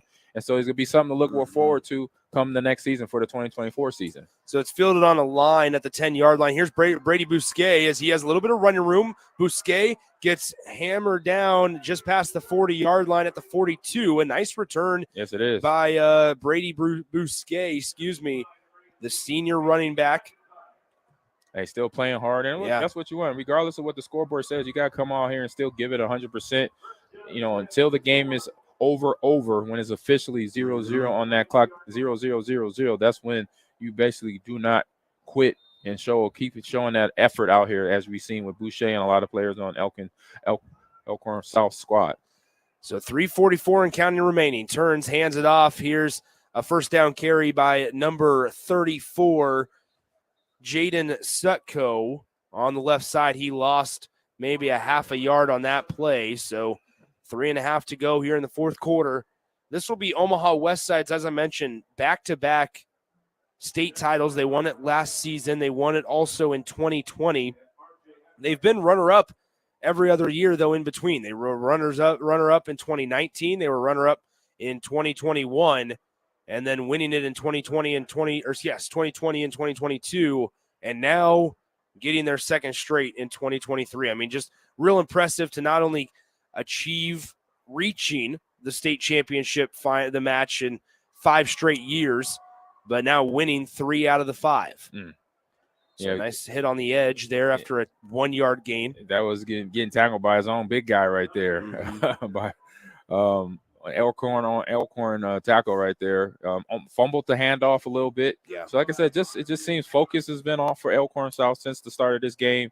Concentration is a thing when you have that, playing in the big games that can come in. You're playing in a big stadium somewhere you never played before. It's a neutral ground, but still it's somewhere where guys eventually going to know that they're going to be playing football here. So that can rattle a player coming the kickoff of the game. We just talked about it. I mean, Omaha Westside's been here. They are familiar with this place, very familiar, as Sutko takes the 3rd down carry forward for about 5 yards. Nice gain on 3rd down. And so that brings up 4th down and medium, if you will. And they're going to punt this one away with 1:57 to go. The clock runs down, and maybe they changed their mind. Maybe they're not going to punt this one away. Like they're going for it. Yep, they're going to go for it, down 56-0. Yeah, why not? What do you have to lose? Yeah, what else you got to lose out here other than gain some experience for the players that's on the field, for the guys that's on the sideline? They're going through some experience. It looks like a potential push-tush formation here, or ISO play. Yeah, here's Bousquet, cuts up field, and he's going to be a little short, or maybe I think he's short. I think he's going to be about a half a yard shy of that first down marker. I thought they were going for push-tush here. I saw 2 fullbacks and a running back and a quarterback in pistol. I'm like, I think a push-tush is coming, but no. Well, outside zone play where Bousquet tried to get the first down, but I believe he came a little bit short. Yeah, so it's going to be it is going to be a turnover on downs, and that means Omaha Westside is 56 seconds away from winning their 20th game in the row. Not even close. 25 of their last 26 games, and now back-to-back state championships. Just an unbelievable feat for this group of seniors. And they have a lot of talent coming back next year. They have a lot of talent coming back next year. Yeah, tough game, and a lot of talent coming here to Lincoln. It's going to be good to see where Caleb kind of filters out between spring ball and fall ball for himself. He might be able to come in early. I don't know. I know it's different rules today for college athletes, high school athletes coming into college. So it's going to be interesting to see that. But to see this game the way it went, right away, I saw from the jump, like, okay, to see what the master plan was for Westside. They had a basically no huddle offense, and we're going to see if you can hang with that. Can you recover? Can you have the personnel on the field for all the downs that we're going to run and pass the ball, hit you with every type of formation, hit you with every type of run design, and to see what your defense can hold up to. And we saw right away, Elkhorn South defense from an endurance standpoint, could not do that in a whole drive, 10 plays, 15 plays, 12-play drive. Could not withstand the tempo offense, and that's what I saw today. Is the tempo offense then succeeds over then the talent that's going to be catching the ball, going to be running the ball between the gaps between the offensive line and their run fits here today, and that's what we saw that happen in the attrition of Elkhorn South defense trying to catch up, trying to catch their breath to get in the way to stop Westside to get in the end zone. They could not tonight. Folks, it's been an unbelievable day of football. A couple maybe lopsided scores, but it's been a great day of football here at Memorial Stadium. We appreciate you coming on and hanging out with us all day long. I know you guys heard my voice quite a bit today, so I apologize for people that don't care about hearing my voice. But the final score in this one in the Class A state championship game, Omaha Westside 56 and Elkhorn South 0. This football season has been a blast. Huge thanks to Jay Foreman, to Chris Raff, to Amon Green, obviously, for filling in alongside of me whenever I asked them to. A huge shout out to Harrison, to Bach, to Austin, to Ben Droz, for all the board ops that have been pushing the buttons throughout this football season, for making sure that we sound as decent as possible wherever we're at, location-wise, and whatever field we are at. And thank you to you guys listening every Thursday, every Friday, and now Monday and Tuesday afternoon and evening, as this has been a real joy. It's always fun to start the football season and watch it progress, and then finish it up right here in the one of the best places in Nebraska, Memorial Stadium, as we crown a Class A state champion.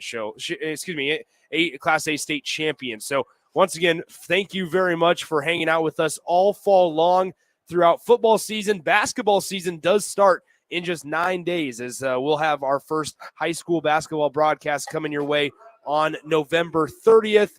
And I can tell you right now that we're going to have around 30 games for you guys this winter, and that's not including playoff basketball. So plenty of high school content continuing to come your way throughout the next couple weeks and months. Your final score from Memorial Stadium, 56-0. The Westside Warriors are back-to-back Class A state champions. Elkhorn South, their magical and successful season comes to an end tonight here on Tom Osborne Field at Memorial Stadium. Huge thanks to Almond Green, Harrison Arns, pushing the buttons back in our 93.7 The Ticket Studios. Make sure you tune in tomorrow morning like you do every morning. 6 a.m. early break, 8 a.m. The Drive, 10 a.m. The Captain. Noon is Adam Carricker on The Ticket. 1 o'clock happy hour on the block at 2. Old School at 4, and then the Almond Green Show, obviously, from 6 to 7 p.m.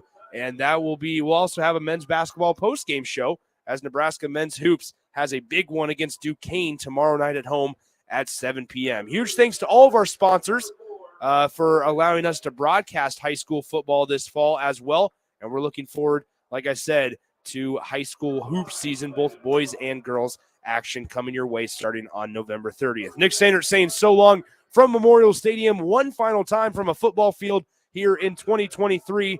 Thank you so much for hanging out with us all fall long. And congratulations to the Westside Warriors for their back-to-back Class A state title in 56-0 dominant fashion over the Elkhorn South Storm. Good night from Memorial Stadium. When it comes to joining the Nebraska Army National Guard, you've heard it all before. College, healthcare, signing bonus. But joining is so much more than that.